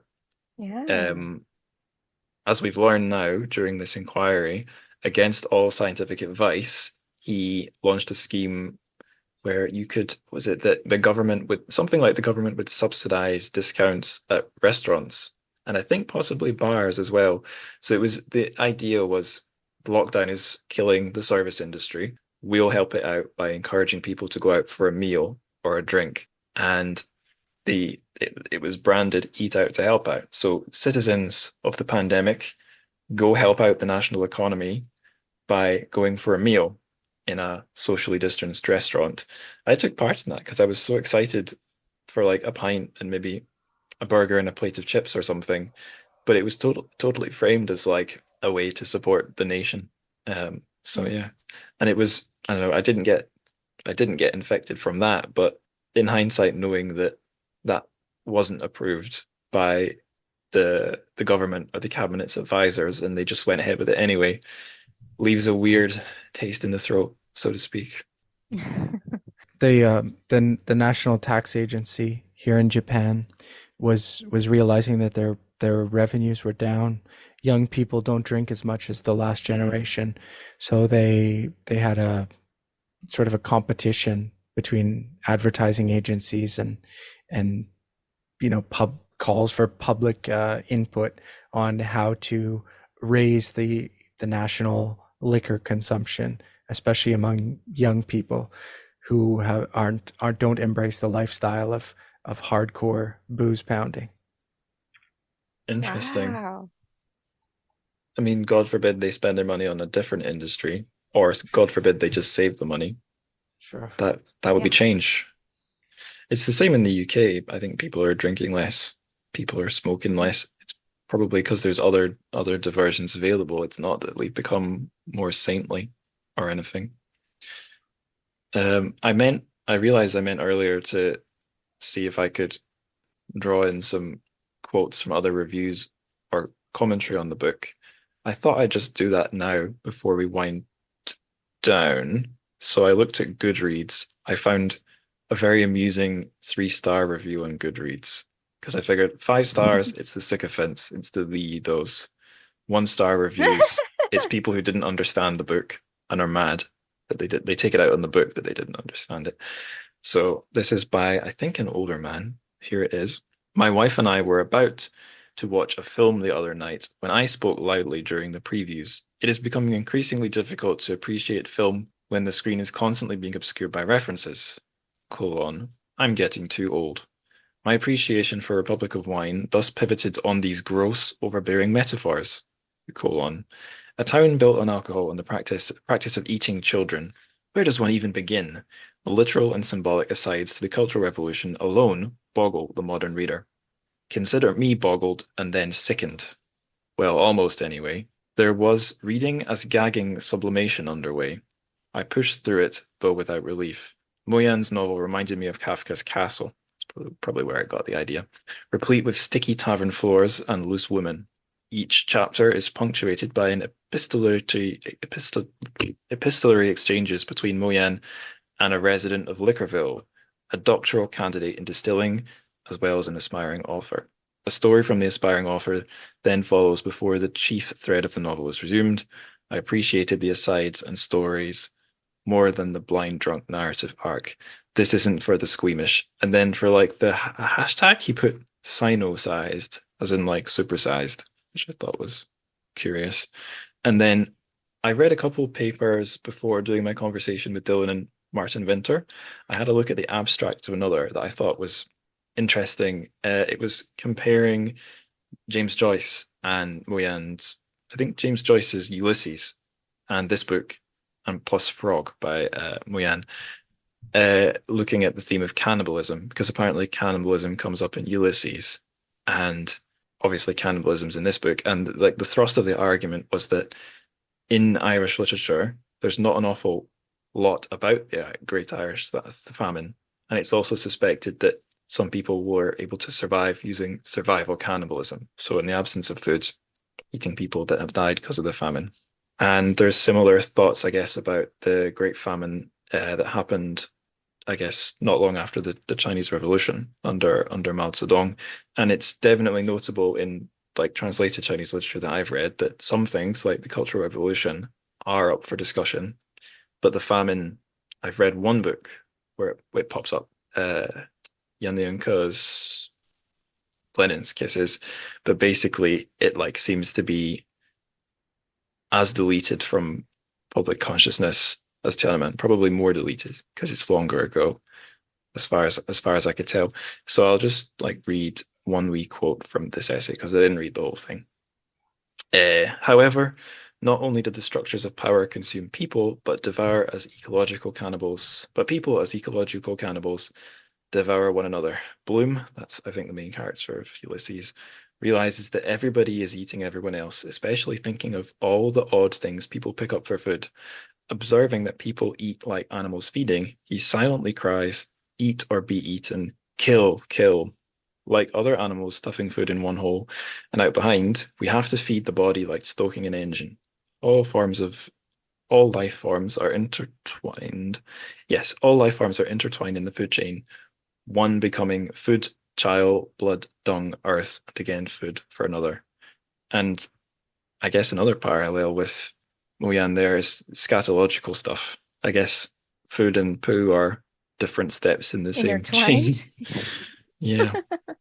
So again, no big comment there, but it did underline like maybe there are echoes of historical famine from Chinese history, and not just from the communist period, just through history. I guess there's been a lot of famines in what's a very large agricultural nation that's gone through a lot of crises at different times.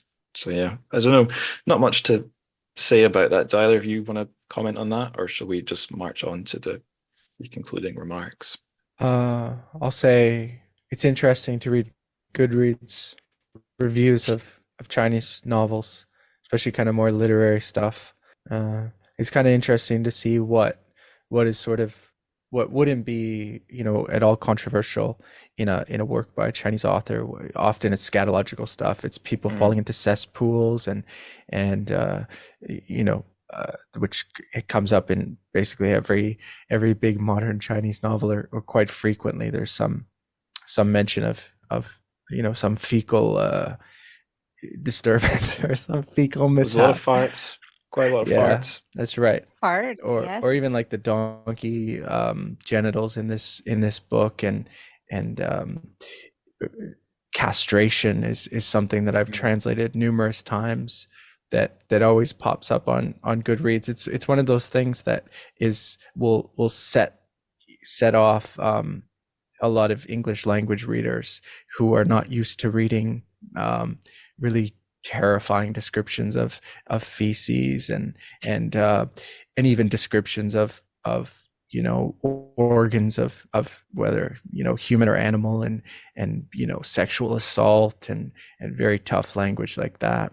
There's this book by TrChFic published a couple of years ago called Lapvona, which is this sort of, I don't know if Gothic is the right word. It's sort of set in the Dark Ages. She's this American writer who's most famous for writing these books about like 20-something women in the city. Her most famous book is about a woman who stays inside for a year. She also wrote some really great short stories set in China that were published by Vice. Anyways, this book is sort of a terrifying Dark Ages novel that pushes every button. She plunges her thumb into the eye socket of every reader with these terrifying descriptions of cannibalism and of sexual assault and of butchery of children and innocent women and gory executions. And the book was terribly reviewed and was widely panned, and almost every review mentioned, we hated. It was terrible what she did. There's one scene has become, if you look up the grape scene from Lapvona, has sort of become infamous because it was sort of a thumb in the eye of all these terrible things piled on top of each other, and that's what Chinese novels are often doing. If you look at somebody like Yu Hua, who loves the scatological stuff, and Mo Yan, and even Yan Liangke, and will indulge in that from time to time. Certainly Xia Pinghua, all these big names that are translated. They don't violate their own taboos of their own countries, like mentioning particular famines or various political matters, but there are taboos that they wander into quite freely that are taboos for us. It sometimes makes it very difficult to translate these things, because when you're translating it that you're sort of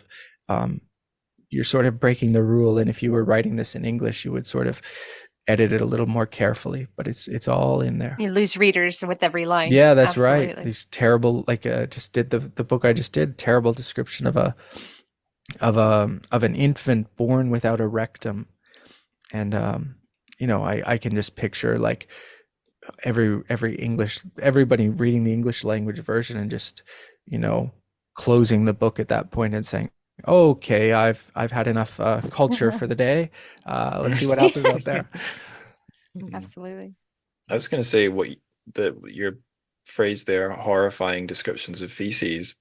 I would prefer it if all the stuff I encountered in translated Chinese lit was horrifying, because then it would have an effect. Like that description of the cesspool and the guy slowly sinking into it and it's fantastic. Absolutely terrifying, and a fitting thematic end to the book.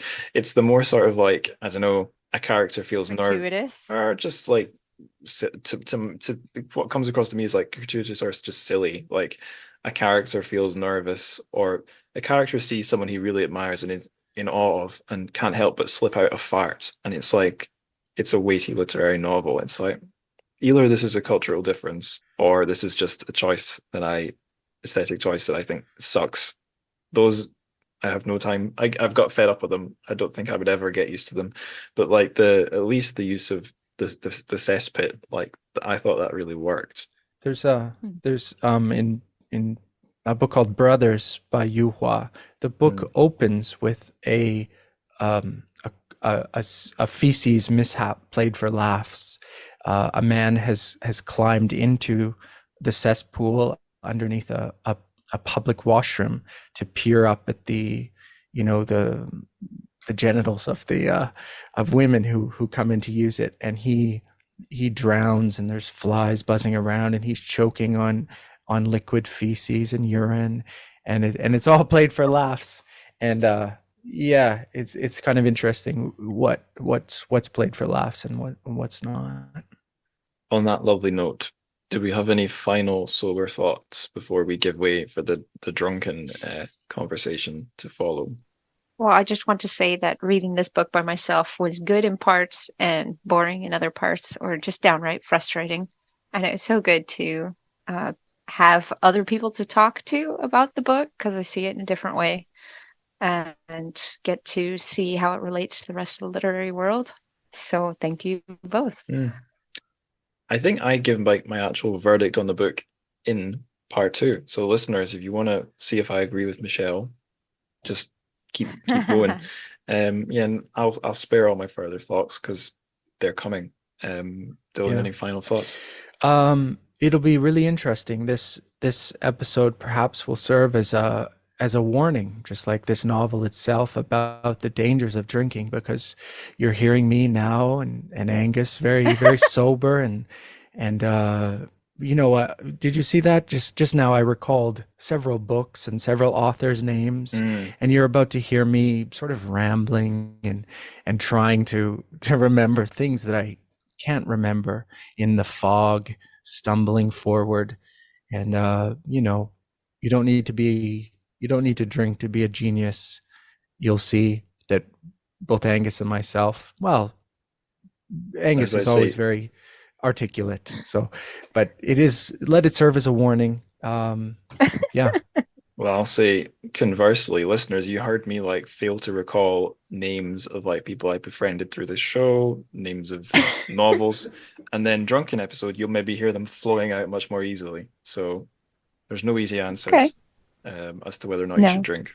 Me and Dylan are like the two statues or demons. One always lies, one always tells the truth, but maybe one of them's lying about lying. So good luck figuring any of it out. Okay, final closing remarks. Recommendations of other similar books. I see we've got two here from Michelle. Do you wanna Sure. pitch them? Yeah, I think I'll just mention Rickshaw Boy and A Brief History of Seven Killings by Marlon James. Rickshaw Boy was written by Lao She and was also translated by Howard Goldblatt. So partly in penance for saying, I can't believe he made this book so long. I can't believe he chose 2 words when he could have chosen 1. I'd like to say that I really enjoyed Rickshaw Boy. And it also manages to really in an engaging way talk about Chinese culture, which is what some people say that's the reason why this book is so incredible, is because you get so many different strands of Chinese culture coming across through this absurdist story. And then a Brief History of Seven Killings by Marlon James takes place in Jamaica. It was originally written in English. As far as I'm aware, it's not translated into Chinese, so it's not really the same kettle of fish at all. However, it is fiction that has some aspects of the real world, or kind of corruption in society, violence in society, and a lot of bloody or scatological or just really intense things happening on every other page. So I think if you liked Republic of Wine and you want more of this intensity, then that might be a good place to look. That's also an award-winning book, if I remember correctly. I'll throw in one as well. That also has really intense stuff and has grime and grit and terrible people. It's a collection of short stories by my countryman Irving Welsh called The Acid House. And I seem to recall there's a short story where I think it opens with a guy getting like hit by lightning and transformed, like powered up in some way. And I just remember the descriptions are like a little bit like some parts of that stream of consciousness chapter, just incredibly metal, like intense, cranked up to 11 language, but also done so vividly. And I think I haven't talked about it much in this conversation, maybe not much in the next one. In fact, no, there's a bit in the next one where I quote a page where the detective is like it's describing how like the alcohol is affecting his brain and filling him with anger, and he feels like his head's inflating and his hairs are standing. It's like this incredibly OTT hyper real. That's not right. Just very, very cranked up in hyperbolic. Yeah. Something like that. Incredibly intense, unsubtle, literary, beautiful language. And that is there in Acid House, along with like sleazy guys in badly paid jobs. So like for grit and grime and the odd moment of fist clenching intensity, I think Irvin Welsh and Mo Yan could be compared. So that's my recommendation. That's all. I think I'm ready to close this one up, I think. So thank you to you both. Thank you. Thanks for having us.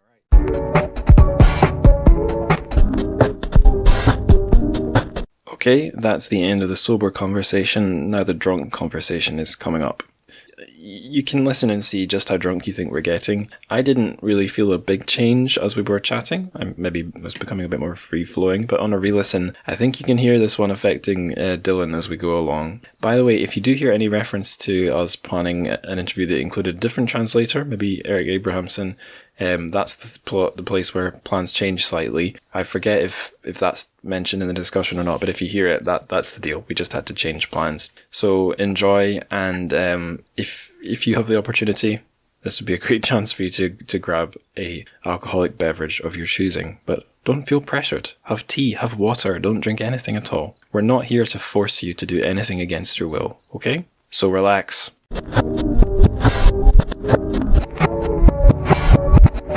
On the show, we have a returning guest for the third time, I think, the Levi King. And also here for the first time is Martin Winter. Very exciting to have you both here. We're going to be talking about, well, actually, you all know because you've already listened to part 1. This is another round, the second round of our conversation about Moyen's Republic of Wine. And this time we're in the spirit of the novel. We're going to be drinking as we speak. I have here with me, I don't know if I'll be keeping the video, but I'll hold it up to the camera anyway. The podcaster and the translator's favorite drink, the proper job, something we all crave. I'm going to crack it right in front of the microphone. There it goes. Martin, what have you got there? Red currant cider. That's, my girlfriend likes fruity ciders quite a lot. I think last time you were on the show, Dylan, you were drinking whiskey. Yeah, that's quite often. But today I've switched it up. So I'm drinking some. Let me hold up the bottle, even if nobody can see it except for you two gentlemen. It's a bottle of shochu, so a Japanese spirit made from barley.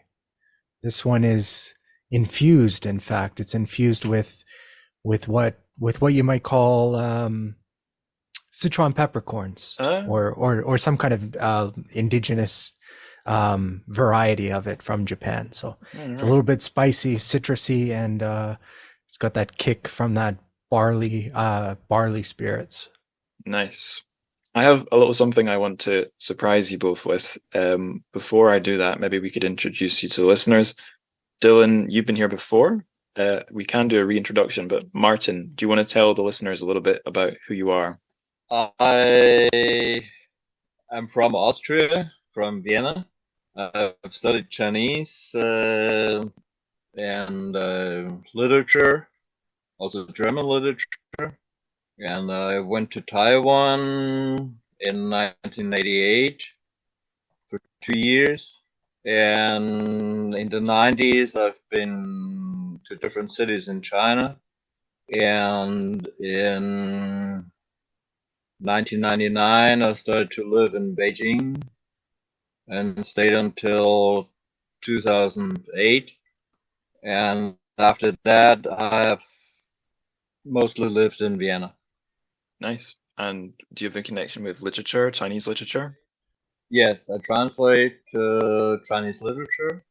I have edited the German version of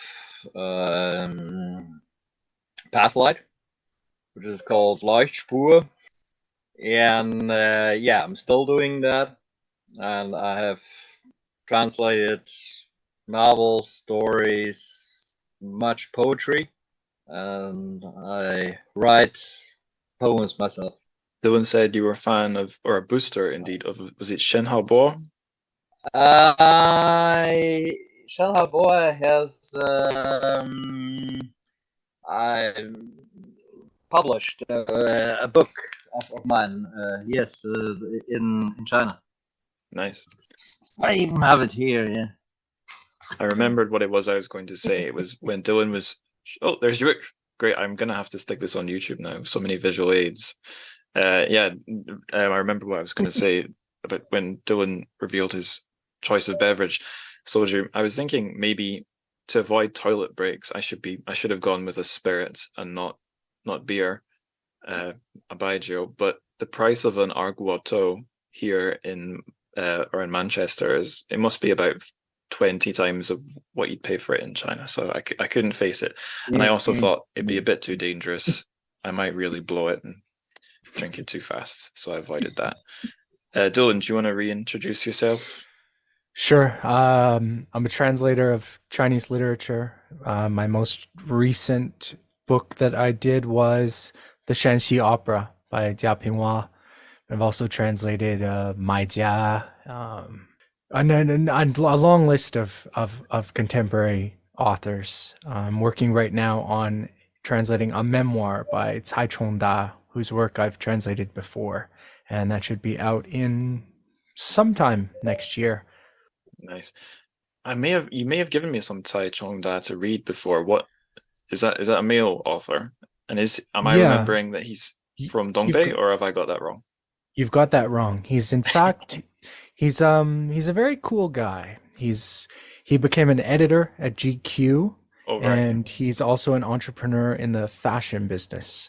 But he writes these beautiful, absolutely beautiful memoirs about life in coastal Fujian. Lots of very touching stories about his mother and his grandmother and local customs. It does sound kind of like chicken soup for the soul kind of vibes, but it does have teeth to it also. And he's just an amazing writer. The book did very well the book came out through HarperCollins, the original book, which is called Vessel. Came out in the United States, and I think nobody read it, but the book did very well in Russia and in the Arab world, those places, which were in fact a translation of my English translation. So somebody was reading the book, but nobody read it in English translation, basically. And you were somewhat involved in that success. So are you saying that there's another of his books that you're doing now? Is that?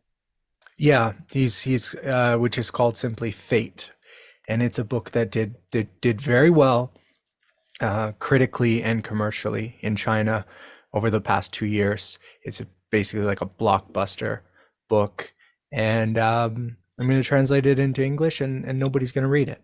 But it's actually the first book is the movie rights have been optioned, and they're working on turning it into a film. So if the film has any success, it will be a kind of a boon to the first book, and perhaps it'll get a wider readership, the readership that it deserves, I think. I'll confess that Vessel was on my list of books to maybe buy, but it's still on there. I think I'm pretty interested. Someone in GQ in Fujian. That's interesting. Okay, right. So we have to get to business, talking about Republic of Wine. But before we really get to business, I'm going to reveal that I prepared a drinking game. I'm going to call it Republic of Wine Landmines, like a bingo game basically. But every time a bingo word is used, I'll score it off so that we don't get totally smashed. So I've written down a bunch of keywords. If I hear one of us say them, I'll say bingo or something. And at the very least, I'll take a swig of my beer, and you two are free to join in. We'll see if they all come up in the first 5 minutes. They may well. So why are we drinking? Because this is a novel all about booze. But before we get into the booze, we should just get into like the structure and the plot. I went into this book not realizing how weird the structure was going to be. I thought it would be a somewhat experimental novel, but I'd be following one character all the way through. But it's really not that. Would either of you like to go into more depth about either the structure or the plot, or if not, I can monologue. Sure. It's essentially a story of a special investigator sent by the party, sent by the government. That's one of the party. That's one of the big words. Oh no! All right. Well, let me have a quick drink here. Yeah. Okay, that's scored off now. All right. So this guy is sent down to a sort of a rural jurisdiction, and he's going to investigate corruption. And he also hears that there's rumors of cannibalism there, so he's looking into that. That's sort of the main plot, which I'll set aside for a second. And on top of that, there is sort of a little bit of metafictional play going on where Yeah, where there's a writer, a PhD candidate. He's sending letters to Mo Yan, to a fictional Mo Yan or the real Mo Yan, and talking about his studies in in alcohol. He's doing a PhD in alcohol in a place called Liquorland. And he sends his own stories to Mo Yan. These are grotesque, terrifying stories that reflect sort of what's going on that the special investigator is going to investigate. So then we get the scenes of this special investigator being seduced, being pulled deeper into this grotesque fantasy world, this booze-soaked, excessive, debaucherous fantasy. Debauchery is one of the words. Oh no! All right, well, let me drink again. And then those stories are intercut with the letters between the PhD candidate who's called Li Do and Mo Yan. And then I don't know if it spoils anything, but at the end, Mo Yan in fact goes to visit the place, and the place, the sort of the fantasy world that this investigator is being pulled deeper into and being seduced by is connected to the places that Li Do is describing in his stories and the place where he seems to live. I don't know if that gets to it. It's a very complicated plot. Yeah, Liquorland is Zhuguo. In English, it's a Republic of Wine, but in Chinese, it's Zhuguo, and that's literally Liquorland. Republic of Wine, something like that. I was thinking of asking about that because I read the English translation, translated by Howard Goldblatt, and he named that Republic of Wine. I know enough Chinese to understand that Zhuguo is like something like alcohol country, so Republic of Wine is obviously a creative translation of that. But then in the book, in the translation, the location is referred to as Liquorland. So I was wondering if Republic of Wine is Zhuguo and Liquorland comes from some other similar Chinese term. But from what I'm gathering, it's all just Zhuguo in the original Chinese. Okay. Interesting. Yeah. Because I think that changes the effect slightly in the English translation. There was actually an alternate title, which was Mingdianguo, which is like drunken country. Right. Was what it, I think it maybe even first appeared under that title and was changed later. But yeah, it's interesting that throughout it's Liquorland, but on the title, on the cover page, it is Republic of Wine. It's a nice rich name. Yeah, I was wondering if it was playing off of some other title, some other book title, Republic of, but I can't think of it. None come to mind exactly. I'm going to type the Republic of, but I suppose if I put the Republic of something into Google, I'll just get the name of countries. Right. Maybe it's to make people think of the People's Republic of China. Yeah, I think you're right. I think you nailed it. There we go. Solved it. Right. Yeah, I was going to try and talk a bit about some of the characters. So we've got our main detective, Ding Guo R. We've got, I guess, the villain, or if there is one villain, he's quite interesting in terms of the themes. A guy called Diamond Jin, who is like this indestructible, infallible, charming charmer of women and men. And he never gets drunk. He can take like an infinite amount of drink, which is probably his, in this book, that's the source of all his power. So there's him. And then we have, I guess, the femme fatale of the novel, who's, I think, only ever referred to as the lady trucker, which is a pretty, I don't know, I wonder if that sounds a bit less awkward in Chinese, but she's with us pretty much from the start to the end, adopting a number of different roles. At first, she's just a woman driving our detective into Liquorland, and then it turns out she's like the villain's wife, who she's going to betray. So she's, I guess it's some kind of weird use of a femme fatale.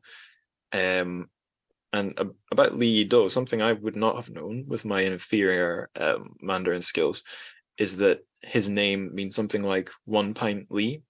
And the reason I got clued into that is there's an intro to the English translation by Howard Goldblatt, and it was quite canny. He said something like, there are lots of things like names with meanings that I could have translated, lots of hidden meanings that I didn't want to clutter the book with. For example, I would never tell you that Li Yido's name means 1 pint Li, and then There you go. He's told you that's what the name means, if you didn't know, without sticking it into the main body of the book, which I thought was amusing.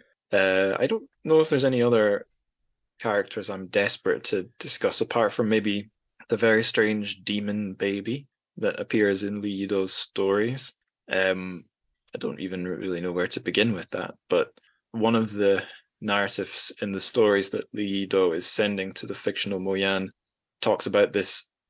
It starts with this family who are selling their baby to like the baby farm to be sent to the kitchen to turn them into meat for the meals of the rich and powerful.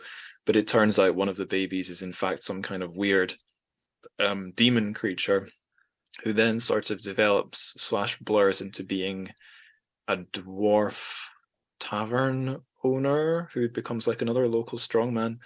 I don't remember his name, but Yu True, I think. yes, yeah, he's a player as well, so he's probably going to come up. Listeners who've not read this before might be realizing just how strange this book is. I guess we can get into the booze, the cannibalism we've heard about, and I think food, cannibalism / food are all pretty important. But like, I don't know, there's a whole lot to talk about here. Does anyone want to jump in? Well, I guess the first thing to reveal is that it does seem that there is cannibalism going on. That's the key point. That's what our special investigator comes to understand. He's pulled into the world of these corrupt party officials, and it winds up at a banquet where he sees a nude infant boy, a braised infant, set up on the table, and they tell him, no, you've got the wrong idea. This is all made. The leg is made of a very fine ham, and the head is made of a cabbage, and the arms are made of lotus roots. And Diamond Jim reaches out with his chopsticks and tweaks the penis of the boy, and it comes to pieces. And finally, the special investigator goes and tastes and eats of the braised infant. After they've sort of goaded him into drinking lots of liquor. Yes, he is completely smashed, and he's slowly pulled into that world through the power of alcohol. Everything is sort of taking place as a sort of like a terrible alcohol hallucination that might be real and might not be real. And yeah, I don't know what my point was there, but that the key point is that there is everything that Li Do is talking about in his letters about selling children and all those things seem to be reflecting the reality that our special investigator is encountering, the terrible things. Yeah, and that scene where our detective is sort of being knocked off his feet with catering services, alcohol, charm, and then finally food. That and some of the other opening segments were my favorite parts of the book, because the descriptions and the scenes and the characters are so cartoonish and like eye bulging and mental. I have a few. I read the book on the Kindle and I highlighted lots of bits, and I was reading through the bits I highlighted, and definitely some of the sections at the start were easily my favorite. So I thought I'd read through a few just to give a sense of how like unhinged this book is, and that'll eventually lead us to this scene where the officials are trying to implicate our guy into their world. So here Dingwater is approaching Liquorland and this Mount Lowell coal mine, which is, I guess, his entry point into this district. Special investigator Dingwater of the Higher Procuratorate climbed aboard a liberation truck and set out for the Mount Lowell coal mine to undertake a special investigation. He was thinking so hard as he rode along that his head swelled until the size 58 brown duckbill cap, which was normally quite roomy, seemed to clamp down on his skull. He was not a happy man as he took off the cap, examined the watery beads on his sweatband, and smelled the greasy door. So, like, he's thinking so hard that his head no longer fits his hat. So we're not really in normal reality right from the get-go. And he's already like sweating, surrounded by grease. Then he has an encounter with a guy who's trying to like stop him getting through a gate. And one of the most insane things I've read probably all year follows, which is this. After shaking some of the moisture out of his hair and mopping off his neck, he spit out a gob of saliva, blinked several times, and tried to focus on the gatekeeper's face. He saw a pair of coal-black, shady-looking, dull eyes of different sizes, plus a bulbous nose, bright red like a hawthorn, and a set of obstinate teeth behind dark, discoloured lips. Hot flashes wove in and out of his brain, slithering through its runnels.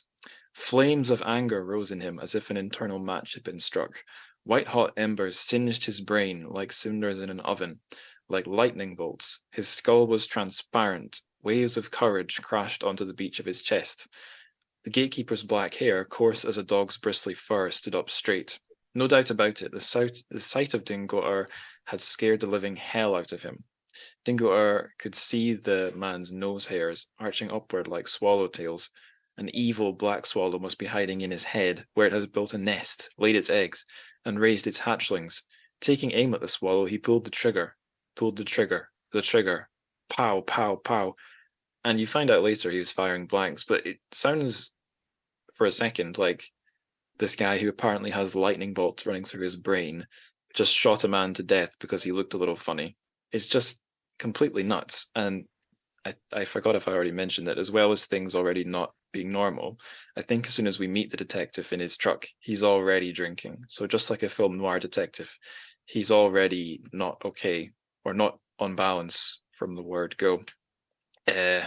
Okay, fast forwarding a bit, here's the bit where he meets these two guys who proceed to get him drunk. One is the boss of the mine, if I remember right, so he's a businessman, and one is a party boss, but they look exactly like twins. It's like something out of a absurdist novel, or it actually had me thinking of kids or teenage books I read when I was a kid, the series of Unfortunate Events books, which have this sort of surreal hell world sort of vibe in different institutions like businesses, schools, government. I don't know, there's this weirdo world inside institutions. Anyway, so this is where he meets these two guys, and I'm sorry I'm going on and on, but these bits are so good. I just had to share them. Dingo R opened the door and walked in. It had been quite a journey filled with a range of experiences, but finally he was in the presence of the party secretary and the mine director. The two dignitaries were about 50 and had round, puffy faces like wheels of baked bread. Their skin was ruddy, about the colour of 1,000-year eggs, and each had a bit of a general's paunch. They wore grey tunics with razor-sharp seams. Their smiles were kindly, magnanimous, like most men of high rank, and they could have been twins. Grasping Dingo R's hand, they shook it with gusto. They were practiced handshakers, not too loose, not too tight, not too soft, not too hard. Dingo R felt a warm current surge through his body with each handshake, as if his hands had closed around nice pulpy yams straight from the oven. His briefcase fell to the floor. A gunshot tore from within. Pow! The briefcase was smoking. A brick in the wall crumbled. Dingo R's shock manifested in hemorrhoidal spasms. He actually saw the bullet shatter a glass mosaic painting on the wall. The theme was Natha raises havoc at sea. The artist had fashioned the heavenly Natha as a plump, tender little baby boy, and the investigator's accidental firing had mangled Natha's little pecker. A crack shot if I ever saw one. The bird that sticks its head out gets shot. Dingo R was mortified. Scooping up his briefcase, he took out the pistol and flipped on the safety. I could have sworn the safety was on, he said. Even a thoroughbred stumbles sometimes. Guns go off all the time. So much I could say there. Suffice to say, everything still turned up to 11. I listened as prep for this episode to my episode on Moyan's Sandalwood Death, Tan Xiang Xing, with Stefan Rusanov. And we were saying in that one how everything is, on the blurb, someone's described the book as having lacerating prose. Everything is really in your face, sensual, vividly described, intense. And I felt like I liked this bit of the book because all this imagery about yams and bread, hemorrhoidal spasms, it's all like very twitchy and intense. The situation is absurd, and you can tell it's a Howard Goldblatt translation because every time a little willy is described, it's a little pecker. I was going to say, Dylan, when you were talking about the chopsticks, tweaking it, it's a little pecker. I noticed that because when my girlfriend was reading Wolf Totem, she noticed the wolf cub's willy is a little pecker. So if you like your Goldblatt as well as your Moyan, there's something for you here. Yeah, he uses his just to a bit of a tangent, but Goldblatt tends to shy away from the too dirty words. There's a lot of derrieres and lumps throughout, but he does dig in when it's appropriate. There's a great letter from the PhD student to Moyen about a dish that he's describing, which involves a donkey's penis, a donkey's vagina impaled with a donkey's penis, and through there he uses very tough language where he drops the dick and the pussy. Mm-hmm. So this is Howard Goldblatt. When it's appropriate, he dials it back, but when it's absolutely necessary, he'll dig in. I kind of wondered if the little pecker comes from an original Chinese word, jiji or jiba, which I know one of them is the G for chicken, if I understand rightly. So I wonder if that's right. Where that comes from. Pecker, I guess so. Chicken. I guess so. If so, what a clever man. So we've established that there's cannibalism. I think the presence of food, be it human food or not, is maybe worth getting to as well. There's a real like gourmand sort of thing going on, and I've been watching the Hannibal Netflix show recently, which is, when it starts out, is like a food porn show as much as it is a psychological thriller. But yeah, do either of you have any thoughts on booze in Chinese literature, booze in Chinese history or society, or indeed just booze in literature in general, never mind China specifically? Martin, you've not spoke for a while. Do you have any thoughts about just the theme and the uses of alcohol? Oh, alcohol is very important in China, in Chinese literature, in poetry, Chinese poetry, but also poetry in, actually Persian poetry, Arab poetry. The word alcohol, right, comes from Arabic, and it's basically in every culture I can think of, every region I can think of, alcohol is actually very important, whether it is officially available or promoted or not. In China, there is this culture or custom of drinking heavily. Not everywhere all the time, but among cadres and so on. So, yes. Yeah, the way it takes place, I guess famously, is at meals, and often it's meals between people in the workplace or business or politics, and it's quite, you see it in this book, it's quite gendered. It's usually men making other men drink a lot. Yes. But how do you think it ties into the literature? Because I'm sure in fact I know there are some lines in the exchanges between fictional Moyan and the Dou saying like all great literature had to have alcohol involved in some way, although fictional Moyan denies it and says, yeah, I only said that because I was drunk, disregard it. So a nice logical circle. Dylan, I know you have thoughts on this, but I'm going to ask anyway, do you have thoughts on this? Yeah, I think I said with very few exceptions, often women writers, pretty much every author I've met, every Chinese author I've met has been a heavy drinker. I mean, there's part of that is coming up in a cultural bureaucracy where you're required to drink, of course, but there is a connection. You know, as Martin says, there's all the great poets were drinking. You know, Levi was he wasn't turning down a cup of wine. and it is closely linked when you meet writers, and when you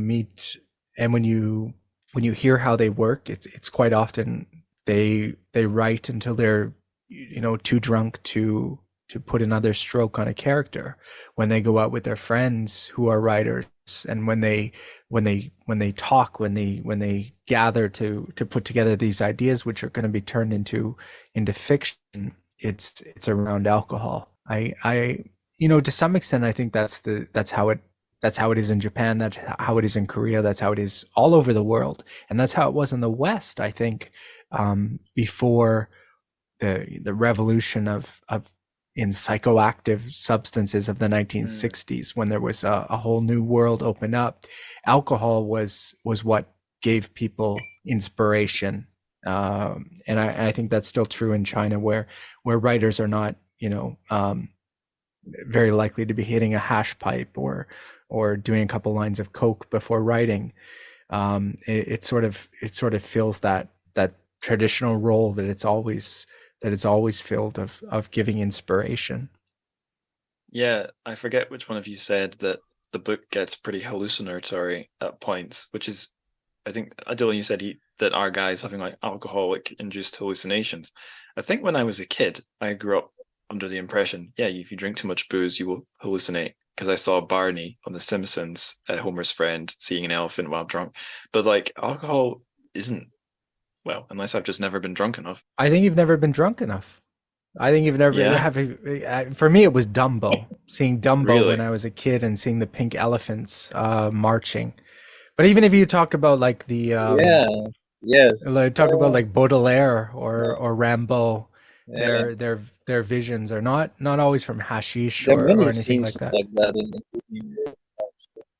Yeah, I think if you do drink enough, Wow. Angus, I would challenge you to drink faster and drink harder, and I think I you pass might be able to out. write as well as Moyen.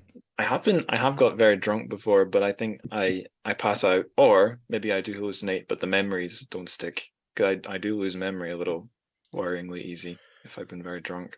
See, you need to drink like a man drinks. A man. Oh, I see. I won't say anything about Moyen, but I'll speak of no no.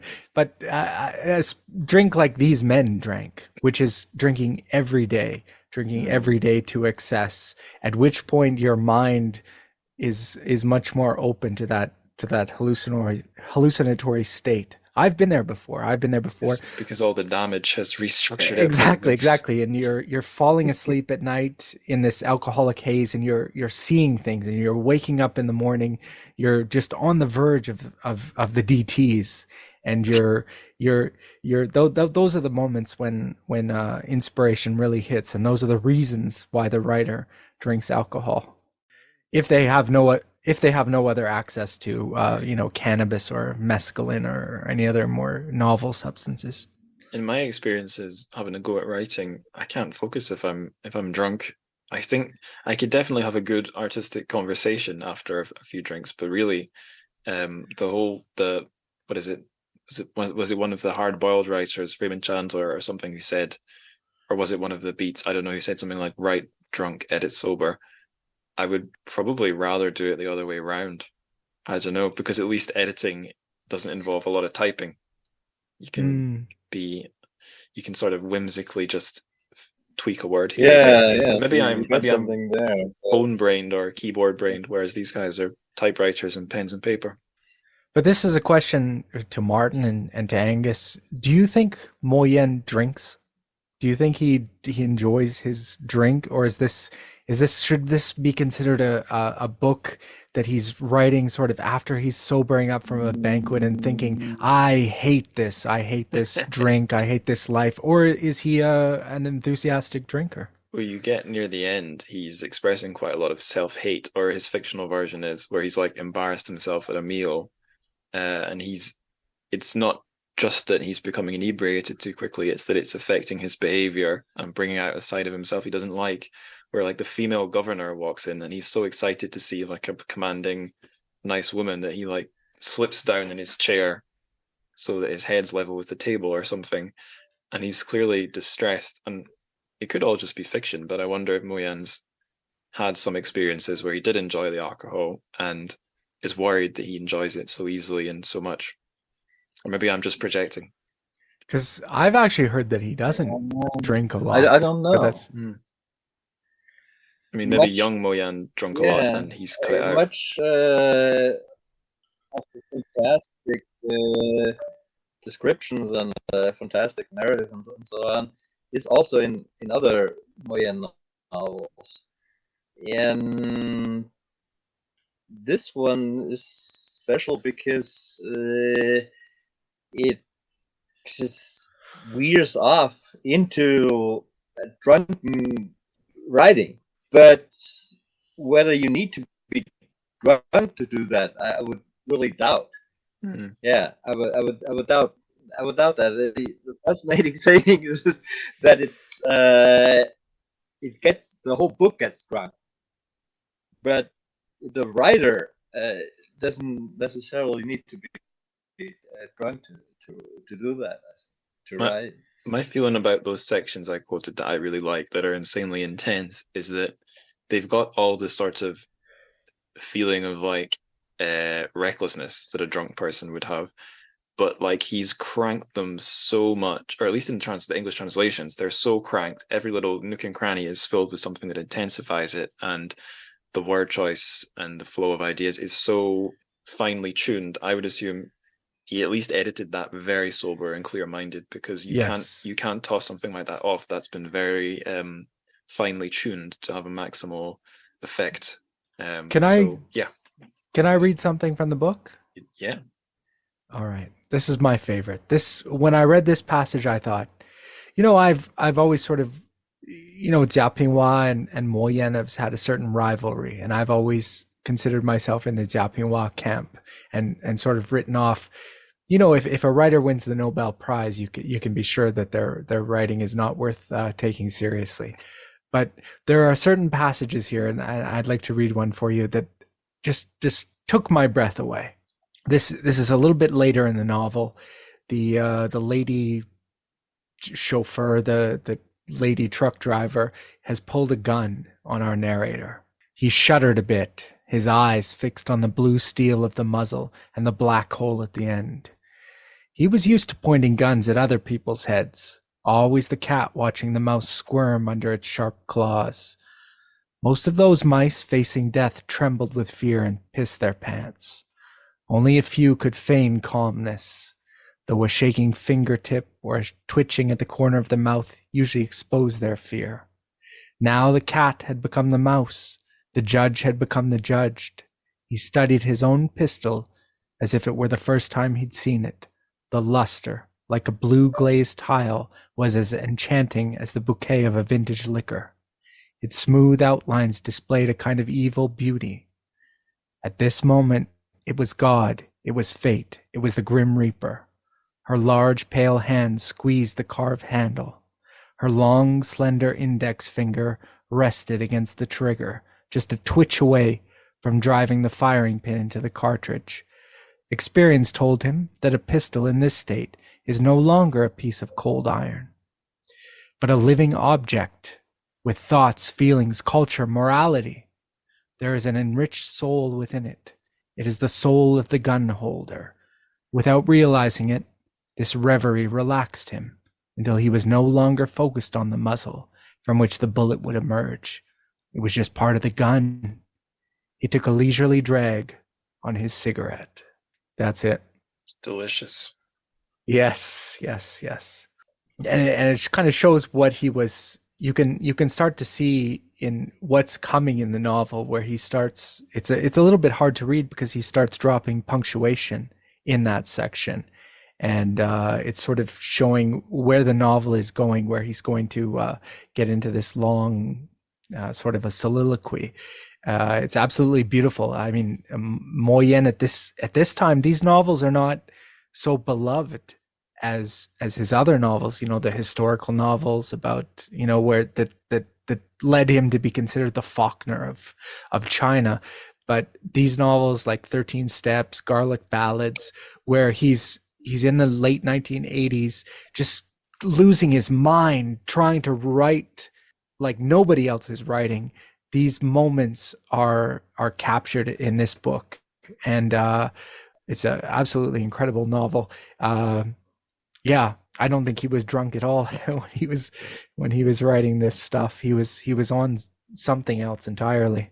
I was going to say the bit about the gun having some sentience was like a much, much, much better version of that. There's a bit in a Schwemo story I did on the show where he describes the bullets that come out of a gun as being alive and like little drops of sperm excitedly flying through the air. And I was like, what are you doing, you freaking idiot?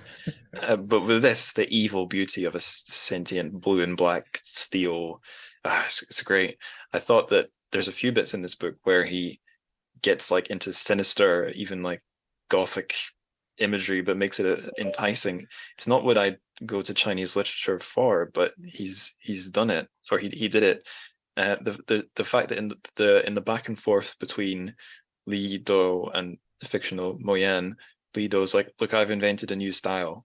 It's called demonic realism, and you don't know whether to think, shut up, Li Do, or to think, oh, that's so cool. And like, even reading secondary discussion of the book, a few critics, I think the consensus was Li Do's stories are supposed to be deliberately bad writing. But there's bits in them, like the demonic baby creature, where I'm like, that is like so fucked up and like, I don't know if I'm misusing a word, cranked. Like, it's just so weird and twisted in a good way, but also infused with like what seems to be bad writing. Like, I don't know. I didn't know what to make of those bits nearly as well as I did the more straightforward fiction. Martin, please go on. No. Cranked, you mean exaggerate? Right? Yeah, like cranked exaggerated and twisted at the same time. Disturbing, distorted. Okay. Were you going to say something? No. I completely agree. Yes. Right. And it is my favorite, along with other early my favorite novel, or my favorite piece of writing by Mo Yan. Right. Because of that experimental. In the later novels, when people talk about them, there's too much history involved. Yeah, there's so much history, like reality, away from the novels involved. And in this Jiugor, you cannot leave the novel behind, or the writing behind, and we are off into history or reality and so on. It's just too crazy. You have to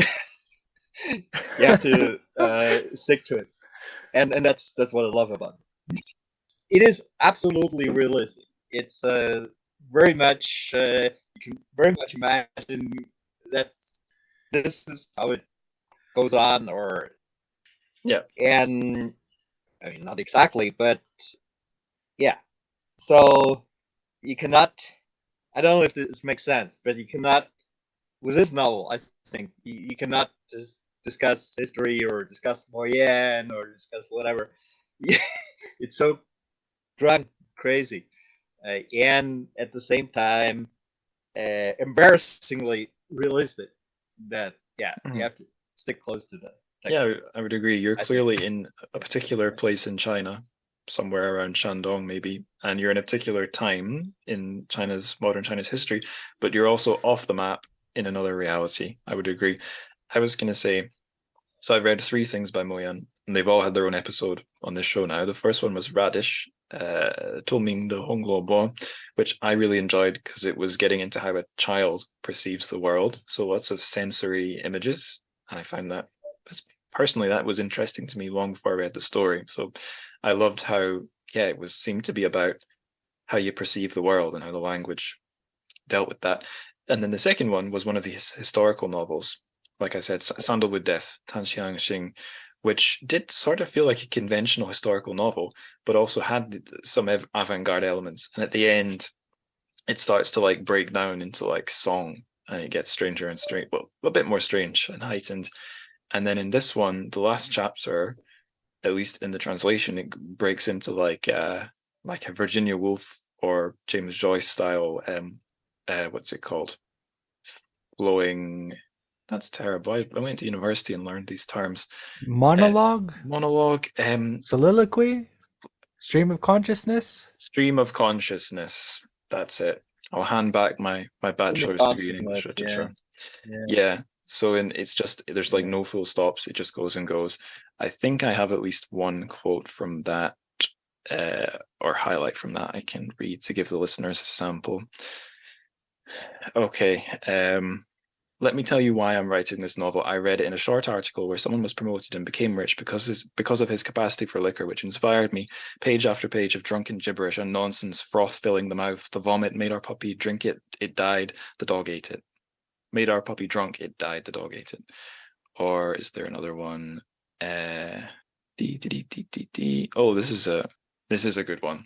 Memories of the Great Leap Forward. How can people eat people? Why can't people eat people? Yi Ya cooked his son and offered him to Duke Huan of Qi, and Liu Bei ate the wife of a hunter, and Black Whirlwind.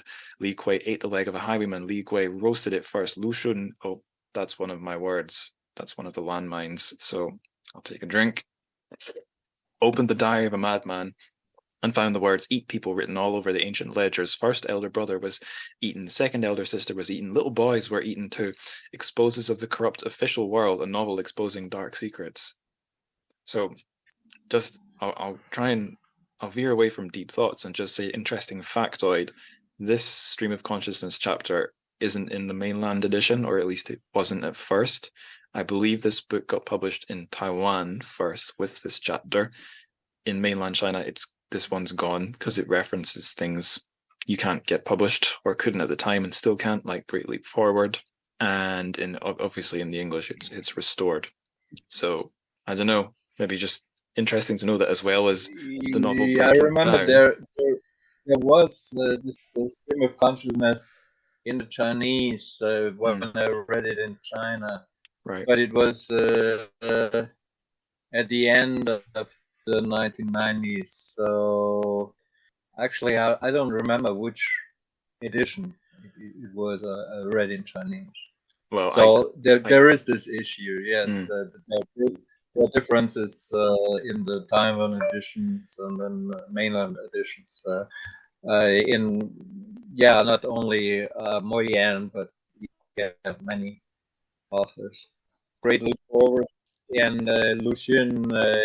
In one of his letters to the PhD candidate, he talks about Wang Meng.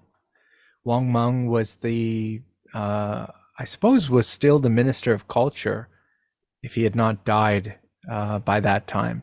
Wang Meng had done numerous experiments in stream of consciousness. He was sort of picking up on ideas that had been experimented with in the Republican era. There's a great book by Lewin called in English "Armed Christ," which is sort of a riff on Ulysses and the Molly Bloom soliloquy. And Wang Meng sort of picked that up in the 1980s and was attempting stream of consciousness in Chinese. And it's quite funny that he mentions Wang Meng in one of the letters to the PhD candidate. The fictional Mo Yan mentions him and saying, he's quite good. I regret my comments about him. And he does the same sort of tries the same thing of stream of consciousness in Chinese. I know there's supposedly a reference to Wang Shuo in this book. There's a character who's referred to as being like a dangerous gangster who you mustn't get involved with because he has powerful friends. I didn't realize Wang Shuo was that deadly. I don't think he was. Judging by his Twitter account today, if he ever was, he's tamed somewhat. Speaking of dangerous gangsters, the next topic I had lined up was just vice, like crime in the novel. I definitely felt like there was some stuff from like American noir getting hard-boiled literature, film noir getting dragged in. So like the little bullet point terms I had for this was vice, crime, but as well as crime transgression. What lines are being transgressed, and how are things policed? How does politics come into how things are policed? Like I think it's interesting that it starts off like you might think it's going to be an anti-corruption novel, because a guy working for the government is being sent by the government to investigate the government, but he doesn't get anywhere. He's not a very great agent of moral virtue, because he just folds and falls and fails every single time. Can't even keep his gun. And he waves his gun around. Yeah. His gun is all over his thing. All of the great sections we've read is him waving his gun around, ripping off shots, or having his gun pulled on him. What could it mean? Yeah. Get Dr. Freud on the line. Yeah, he can't control his own gun, and he loses it. And yeah, and I think he possibly meets a guy with a better gun. He meets a hero of the revolution. He is a lone. He's not reporting to the proper authorities all the time, right? He's not. He's too much alone, which is consistent with what you said, Angus, with the investigator. Yeah, like the film noir hardcore investigator, an existential. He's not really involved in a real investigation, or not very much. Yeah, I even found the book a bit frustrating, because only about a third of it is our detective, and then another third is correspondence between fictional Mo Yan and Li Yido, and then another third is Li Yido's story. So really, Li Yido has a monopoly on more of the book than the detective. But it doesn't really matter, because the guy gets no real work done, and he never calls for help. He really should phone for help, but he doesn't. Maybe that would just change. It would, if he phoned in help, it would become a real detective novel, because he would get somewhere. But I think as far as he gets is that where he sees the braised boy. Actually, I meant to say about the braised boy. So in that scene, he's trying to, I forget what he's trying to do, but his gun goes off, he shoots it, it hits the head, and there's a big splat, and the party boss and the mine director are like, oh yeah, that's watermelon covering the walls. And he's like, is it? And he can never make his mind up if it was a head or if it was brain matter or watermelon.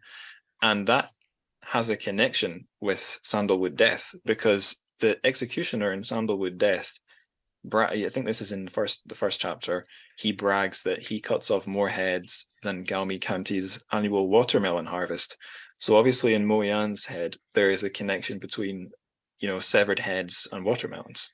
Maybe that's just a natural connection anyone would make, but don't know where I was going with that. I think the alcohol's taking hold. It's a rather rural connection, yeah. Mo Yan comes from the countryside, and his novels are also close to the countryside. So melons are heads, yeah. That was something that was on my mind reading the book, is we didn't feel like we were in the big city, didn't feel like we were in the countryside. The opening of the coal mine made it feel to me like we're just sort of permanently, we're either in industry or in wasteland, or at one point there's a sunflower field. It felt like a very unreal landscape. Yeah, it's interesting how he jumps from hardcore realism, that sort of rural realism, which very much held sway at the time. You're talking about root-seeking literature, where you're trying to sort of evoke the countryside, and he does that in many places, especially at the start of the novel, where they're driving up with the lady driver, and the sunflower field, and then he makes these sudden leaps out of that territory, which I think is quite impressive. You have to remember, this book was written in 1989 to 1992. He was working on this book, which was a time when realism held sway. To a great extent, it still does hold sway in China, and that makes what he's doing even more impressive, I think. So I do want to hammer a bit more on transgression. Like, there are so many things that are being transgressed. I guess cannibalism, it's not even just cannibalism, it's little baby boys, and specifically boys, curiously. I wonder if there's any significance about that. And yeah, it gets tied back. If it hadn't occurred to the reader, Mo Yan ties it back to Lu Xun. There was an interesting thing, a chapter I read, it's called, I have a tab open. I had a tab. Have I closed the tab? No, here it is. It was chapter 6 of a book called Post-Socialism and Cultural Politics by Shudong Zhang, or Zhang Shudong, I suppose. Chapter 6, Demonic Realism. Oh, bunny quotes, sorry. Demonic Realism and the Socialist Market Economy. Language Game, Natural History. Natural History. Oh dear. Natural History and Social Allegory in Mo Yan's The Republic of Wine. And there's a bit from that about... My throat's really dry. Maybe I need another swig of proper job. Yeah, so this right academic Zhang Shudong pointed out that the investigator's last line before he drowns in a vat of shit and food waste is I protest, which he says is a comic, could be read as a comic repetition and pastiche of the tragic battle cry, Save the Children, from Lu Xun's Diary of a Madman. So I've muddied 2 points. One was about all the transgression of not just, well, all the transgression that's in the book. For example, the harvesting and murder of small baby boys, and then how that might, I don't know, is that horror tied into other things, like referencing our man Lu Xun? I guess other transgressions, there's all the, I'm going to dance around one of my landmine words, all of the uses of sexuality. There's a lot of that right from the get-go. Quite a lot of horny characters or perverse characters. What other kinds of transgressions? Eating strange foods other than humans, bits of donkeys that Dylan mentioned. I don't know if there's if there's other kinds of transgression I'm missing, but yeah, like it's quite a shocking book. Does anything else jump out for you two about transgressiveness?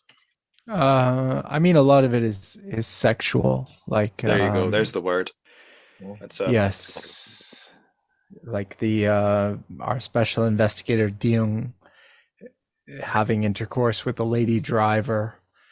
In that scene before she pulls a gun on him, she's they're locked in coitus, and it's photographed by Yui Chua, and neither of them have really grasped consent. They're often forcing themselves on each other as well, so it fails the political correctness test, I have to say.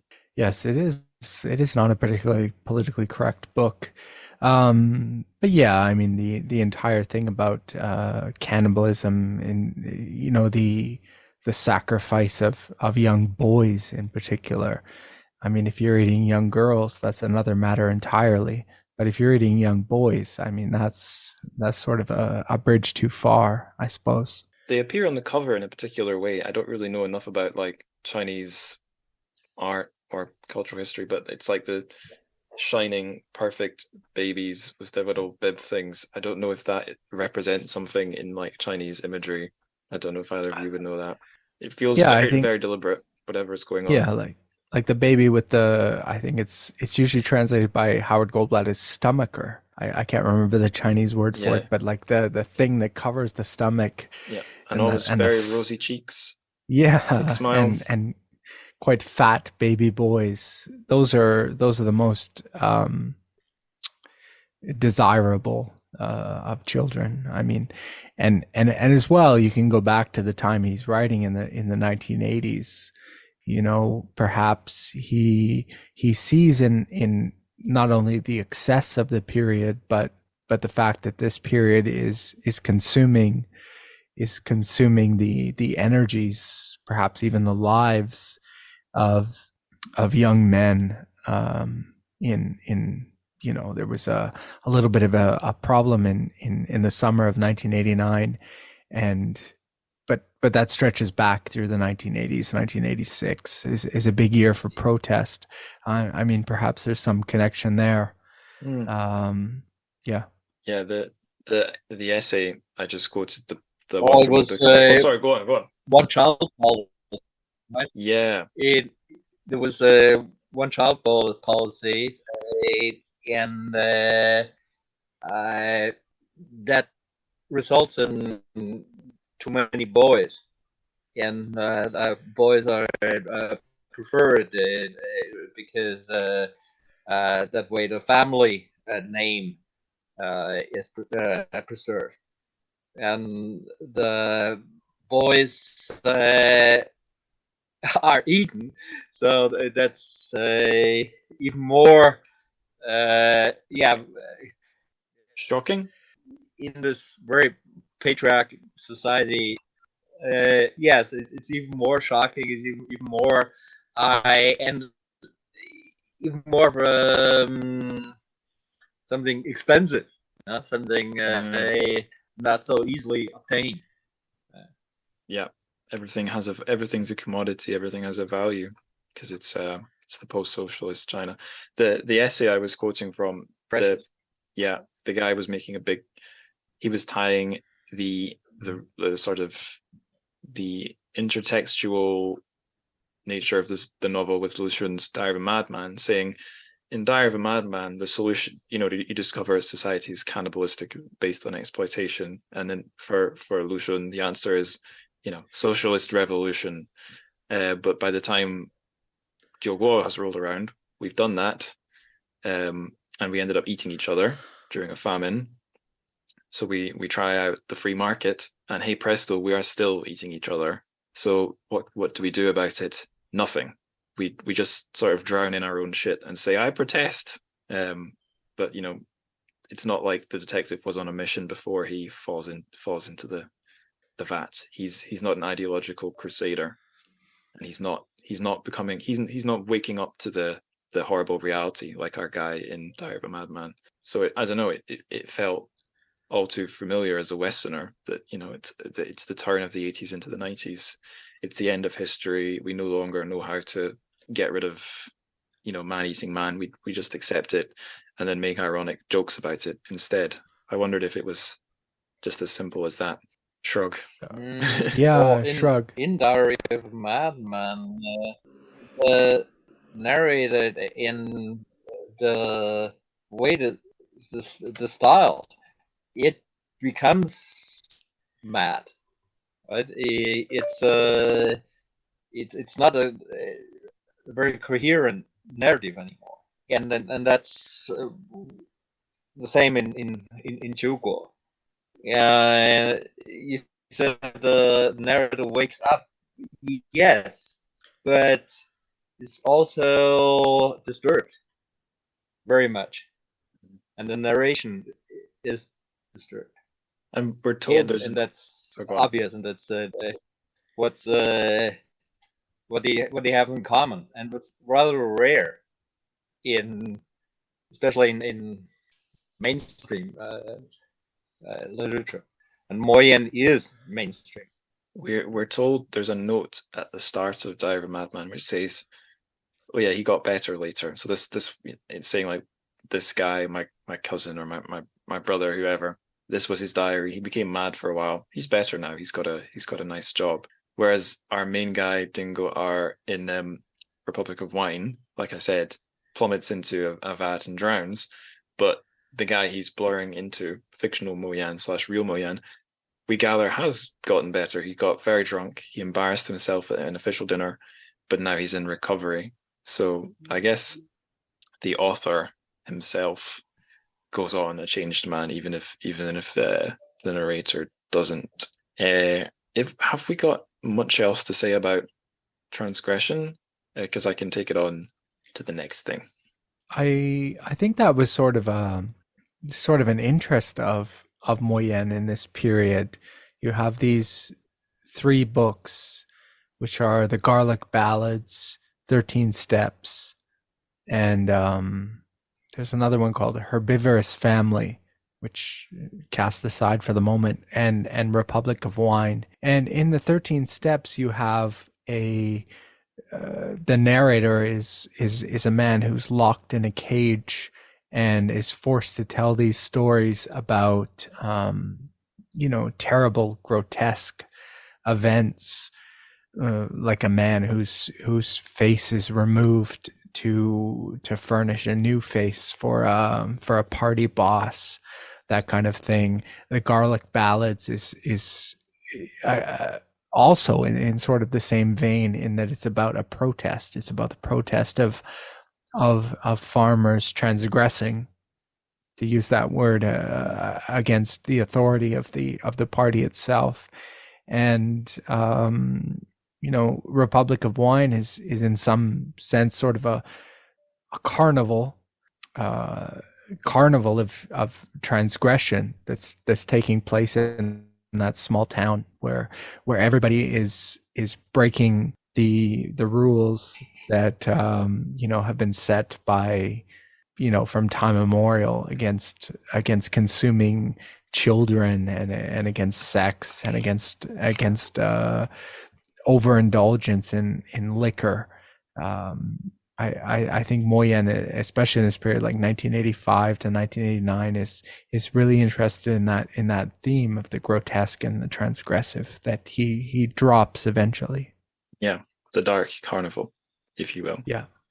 Okay, so I had my next section was going to be all about the style, the language, the translation. Is it all word games? We talked quite a lot about that already.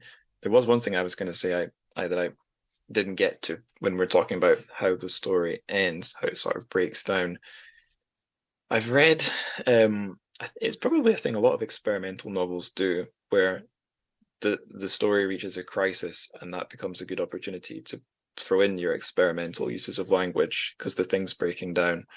There was a book I read whilst living in Shanghai, not a translated one, but by a Chinese Singaporean author, which every now and then would throw in Chinese characters into the text. Very, very rarely at first, but the novel starts to break down. It's called Breaking the Tongue, and a character is being tortured, and as they're being tortured and their tongue gets cut by the Japanese invaders, the language breaks down as well into Chinese, which I couldn't read it apart from like every 5th or 10th character or something. So yeah, I nothing to say there. I missed that point and I thought I'd throw it in. But do you think any of the use of language or the style is all just showiness or games, or is it all serving a purpose? Because like again, when I was re-listening to me and Stefan talking about Sandalwood Death, there was a point where like there's a name of a kind of opera, Mao Qiang. Moyan changed whatever the Mao character was to the Mao that means cat, and he had characters meowing, and Stefan said it seems like he's just having fun here.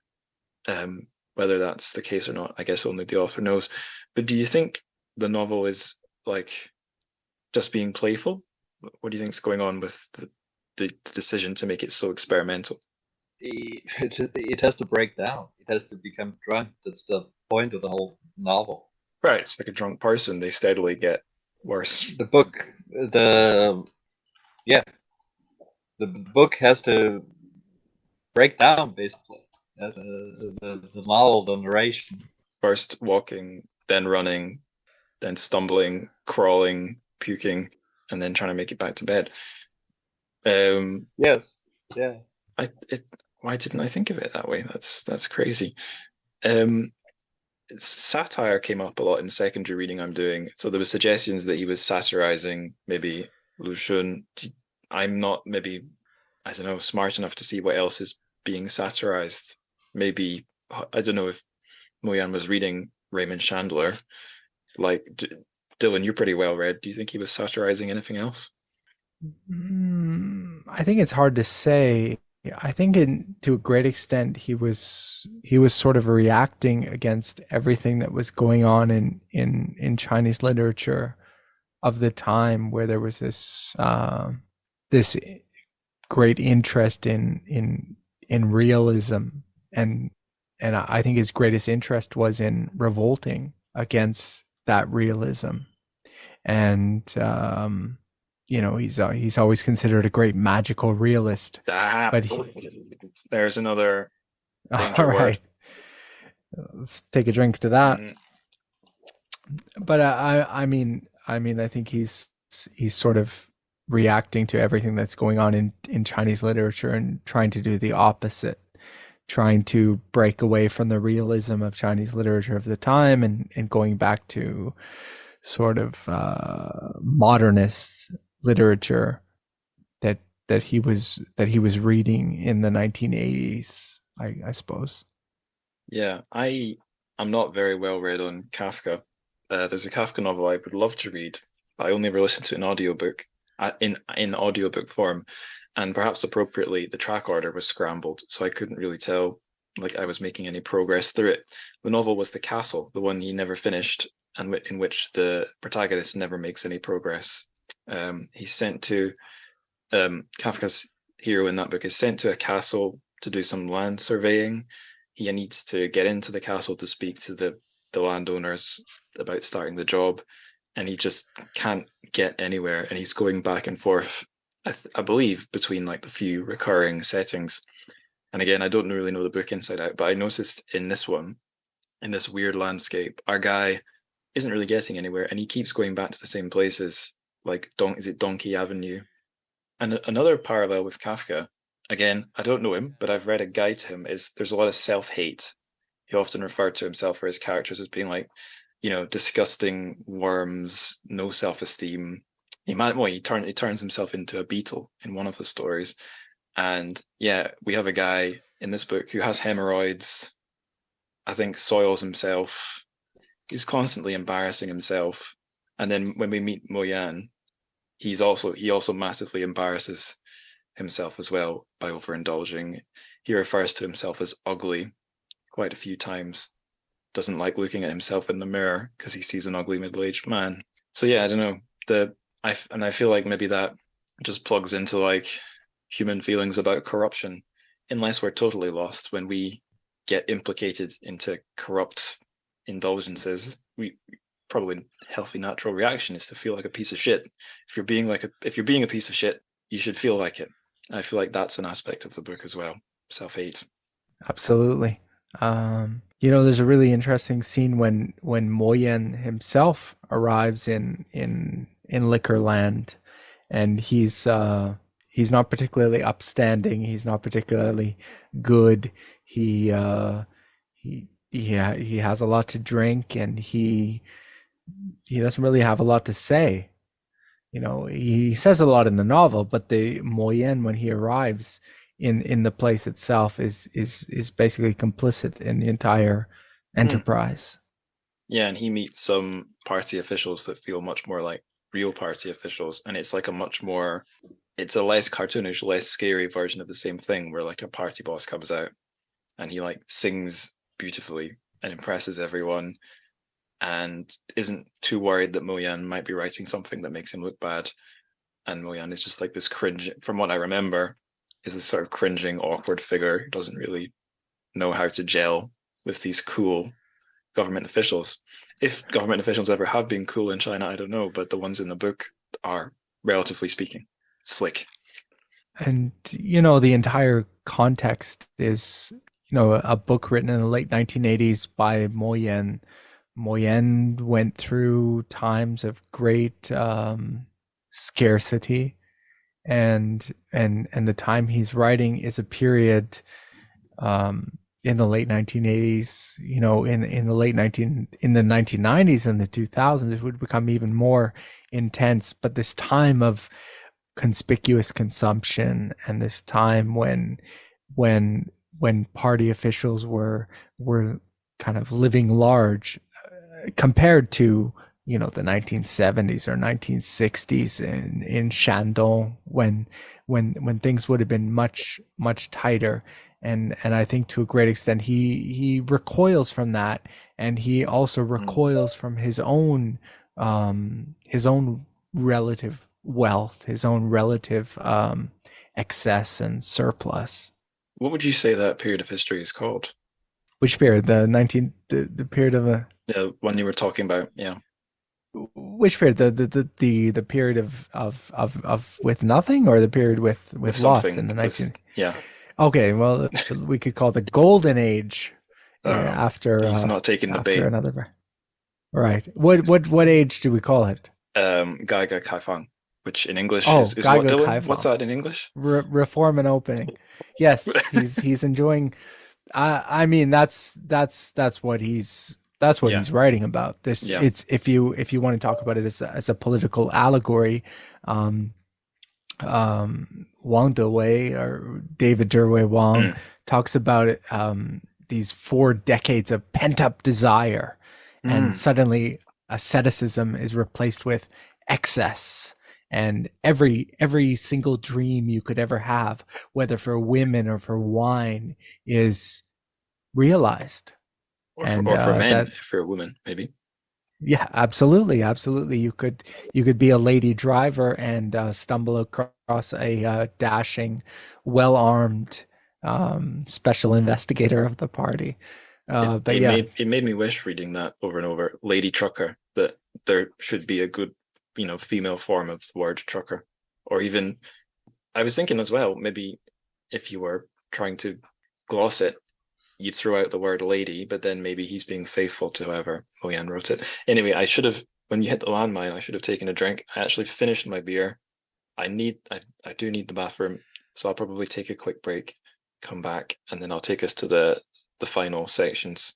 Okay. I got a dog to walk before it gets dark, unfortunately. All right. So be back in like 2 minutes. Martin, you're looking very soulful. Are you okay? It's quite a beautiful image. Unless the camera's frozen. Anyway, I'll come back in 2 minutes and see if it unfreezes. Okay. Have we lost Martin? Yes, he said his Zoom has frozen. Oh, right. It's frozen an amazing image. Yes, he almost looks like a Renaissance painting of the artist contemplating the heavens. Yeah, it was earlier when the lighting was getting a bit more chiaroscuro. I felt like I was in one of these new movies, like a horror movie set entirely in Zoom, and something's going to jump and get him. But I guess we should just proceed, because I can't hang around that long, unfortunately. But I can crack open my other beer. Yes. I'll just message in the chat saying as much. Yes. Unfortunately, I've gotten quite drunk, so my coherency has really dropped. I'm not making a lick of sense. I think you're all right. You're getting more effusive, but oh, good. It's a bit like saying, what would an equivalent be? I turned on the heating and now it's getting all hot. How did this happen? Yes. We'll keep going. Try to rejoin, but if you can't, it's okay. Okay, I'll just gonna leave my headphone to get this other beer. Okay, right. So we'll just keep going. I was gonna take it to the word of the day, the Chinese word of the day section. But I mean, before going on to all the miscellaneous section, is there anything we've not said you want to say? Anything you've not quoted yet? I've actually got something I want to say that I haven't used yet. I would gladly read a section, but no, I'm good. If you're feeling self-conscious, you can copy and paste No, text and I'll read it. No, I'll read. Okay. All right, shall I read? Yeah, please. You're concerned that my famous Donkey Avenue dish, Dragon and Phoenix Lucky together, would attract flies. Please forgive my arrogance, but I think Mo Yen doth protest too much. What's filthy about a dish that even famed critics and renowned musicians from Beijing shovel down their throats as fast as they can? What we are pursuing is beauty, nothing but beauty. It's not true beauty if we didn't create it. Creating beauty with beauty is not true beauty either. Real beauty is achieved by transforming the ugly into the beautiful. This has 2 levels of significance. Let me explain. First, there's no beauty in sticking a donkey dick inside a donkey pussy and putting them on a plate, because they are dark as pitch, incredibly filthy, and they stink like hell. No one would eat them, that's for sure. But the head in Deeter tavern soaks them in fresh water 3 times, bathes them in bloody water 3 times, and boils them 3 times in soda water. Then he strips the penis of its sinewy parts and plucks the pubic hair before frying them both in oil, simmering them in an earthen pot, and steaming them in a pressure cooker, after which he carves different patterns with his refined skills. Adds rare seasoning, decorates the dish with bright-colored cabbage hearts, and voila! The male donkey organ is transformed into a black dragon, and the female organ into a black phoenix. A dragon and a phoenix kissing and copulating, coiling around an array of reds and purples, filling the air with fragrance and looking so alive, a treat for the mind and the eye. Isn't that transforming the ugly into the beautiful? Second, donkey dick and donkey pussy are vulgar terms that assail one's propriety and cause the imagination of the weak-willed to run wild. Now we change the former into the dragon and the latter into the phoenix, for the dragon and the phoenix are solemn totems of the Chinese race, lofty, sacred, and beautiful symbols. And that's it. You could do a whole podcast episode on that. There was a bit actually in that chapter from the academic book that I thought is somewhat relevant to that. Let me just find it. Oh, have I lost it somehow? Oh, no, here it is. So it says, the reasons to drink are, to be sure, as numerous as they are convincing. The rhetoric of patriotism, resist foreign liquor, drink Chinese, contribution to the state, the liquor tax being an important source of revenue for the central government, improvement of the relationships of leaders to the masses, local customs, drink in even numbers, working class solidarity in a toast, in a toast for the charcoal-faced coal miners who cannot be at the banquet, and filial piety, drink in the name of aging mothers. And I think the reason I'm quoting that is there's an awful lot of like sophistry in the book, like perverse arguments for ridiculous things, and a lot of it I think is geared towards implication. I like eating donkey genitals. I'm going to use my clever words to bring you into this devious act. I like drinking too much. I'm going to lure you in and implicate you and so on. And the other thing I was going to say is much more basic. Oh, Martin's back. Hello, Martin. We're talking, I don't know if you can hear us, Martin. We're talking again about the donkey genitals. When I talk about how I came away from living in China, really enjoying Chinese food and seeking out the legit stuff here in the UK, common response I get is, oh, it's all gross, they eat weird stuff, I don't like it. And when I reply, first thing I say is, no, a lot of it is very diverse and there's lots of stuff you like, even if there's lots of stuff you don't like. But yes, they do eat lots of weird animals, or at least the weird animals are part of the cuisine. And yeah, Mo Yan's even, I guess, using it for his own ends. I don't know if people do eat donkey genitals in China, but it doesn't seem like a huge stretch of the imagination. No, I mean, I've eaten sheep genitals in China, and Jia Pinghua frequently writes about a dish called qian qian rou, which is a sliced up donkey penis, which looks like coins. Yeah. And it's actually, I've learned being a dog owner, because I had a dog as a teenager, but I wasn't completely in charge of the house. But now I'm a dog owner. Me and my girlfriend are the top of the chain of authority. We buy all the stuff for the dog. We've learned it's very easy to buy penises for your dog in the UK. They're called pizzles. So if you ever get a pizzle for your dog, they won't tell you unless you ask, but that's a dried up willy of an animal. So, the stuff's everywhere. It's obscured a bit more in the West, perhaps. You don't know that what a pizzle is unless you go looking. Yes, and a very popular alcohol is called sanbianjiu, which is a deer penis. I believe it's a dog penis and a cow penis are suffused in something like brandy, and it is very good for your male health, I would say. managed to avoid that one. Well, I think I did. Maybe I didn't avoid it, and I did drink it. There's a more wholesome thing I'll bring up before we go to the miscellaneous section. I did really want to quote this. It's from a poem about tea drinking rather than alcohol.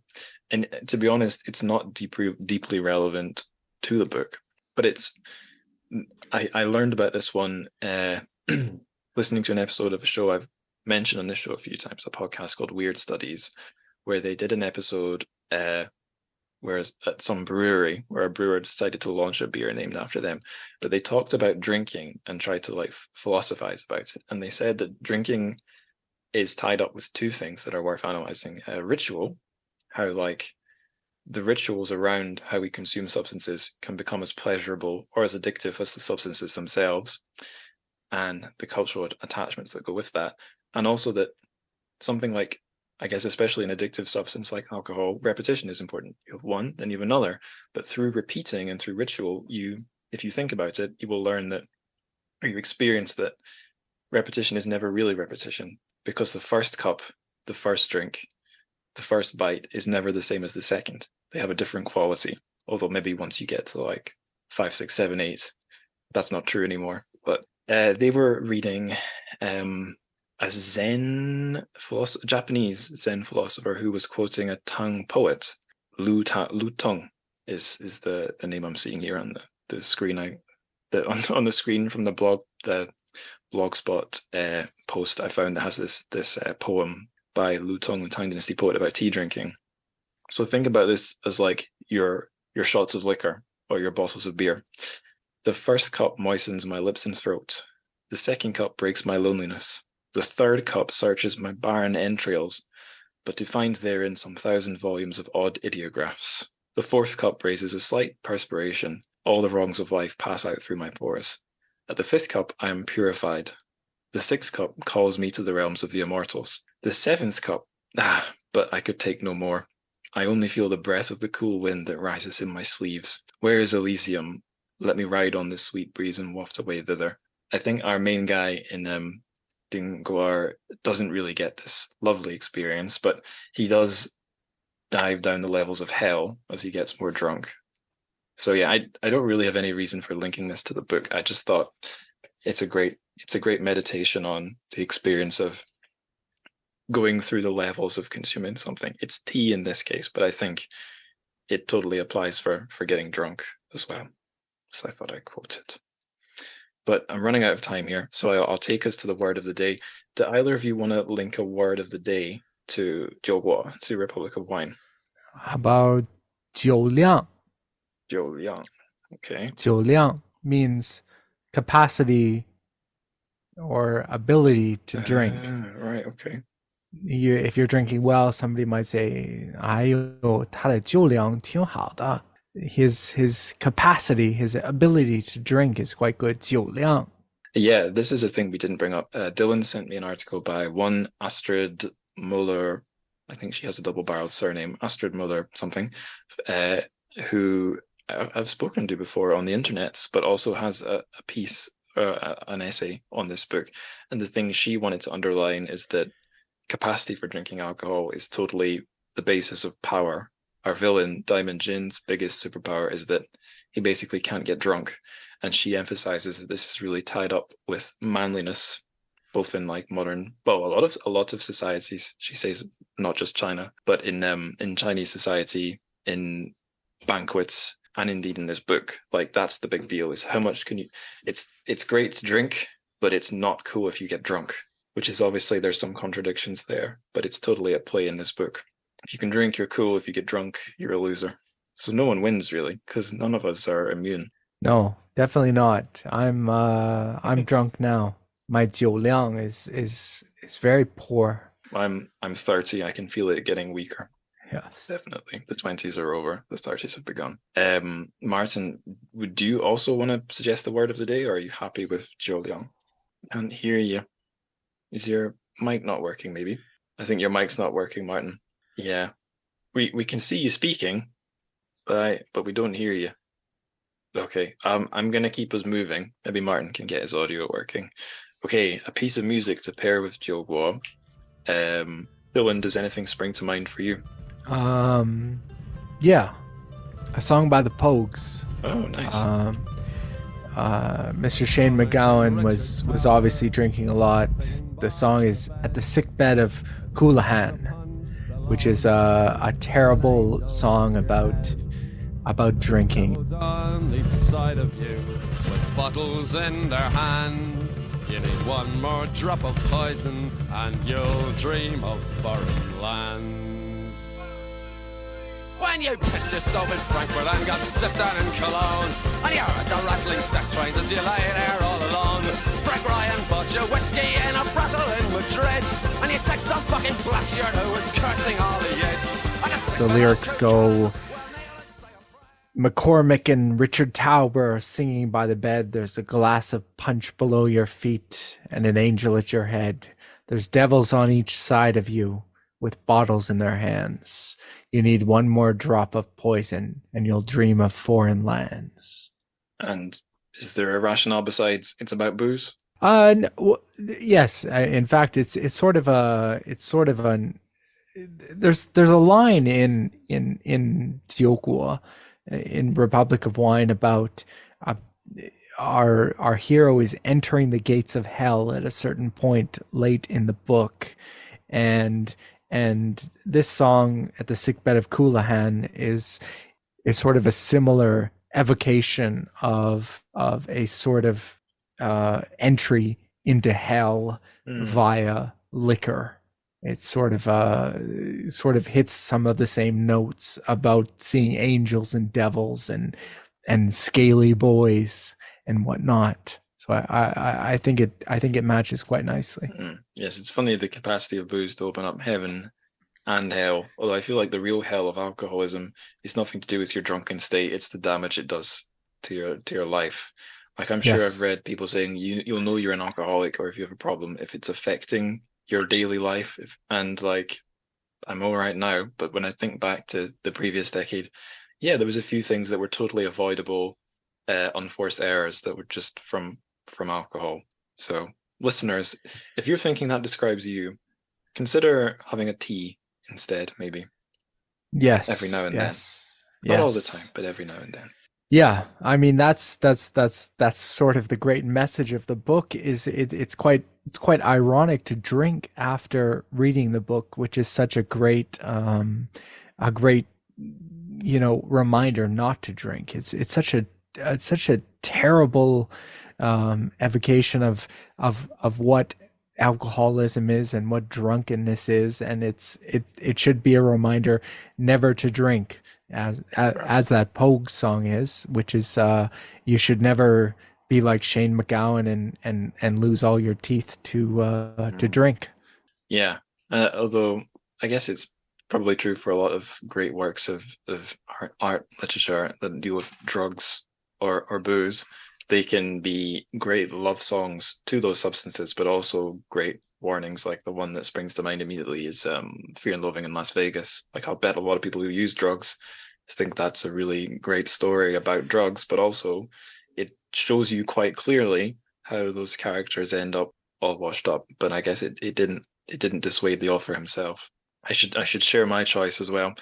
I've thought of another one, which I will have used as an intro, probably to either this second segment or the episode. I'll get to that one, but the one I picked first is by a band called Dog Fashion Disco. I believe that's a polite way of saying doggy style disco. The track is Magical Band of Fools. Little green men follow us from town to town, speaking in riddles of digital sound, hiding in the shadow of a subway train, trying to get to heaven with the worm in his brain.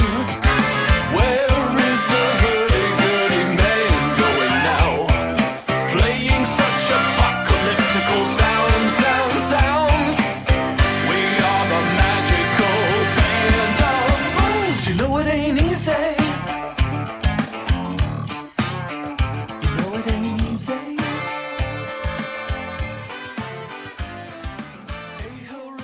It's from an album that's very transgressive. There are songs about like slicing up murder victims like pieces of meat. but also lots of silly carnivalesque stuff. Magical Band of Fools is probably one of the less. Probably one of the only PG, the most PG, or one of the most PG songs on the album, besides from a cover of the song Grease from the musical Grease. That's in there as well. So it's an extremely weird, sometimes corny album. That's in there. It's carnivalesque. It feels like clowns are singing it. But it occasionally gets intense. That's why I picked it. And then the other one, this was a favorite when I was an alcoholic undergraduate. The band is Every Time I Die. They've got a song called Partying is Such Sweet Sorrow.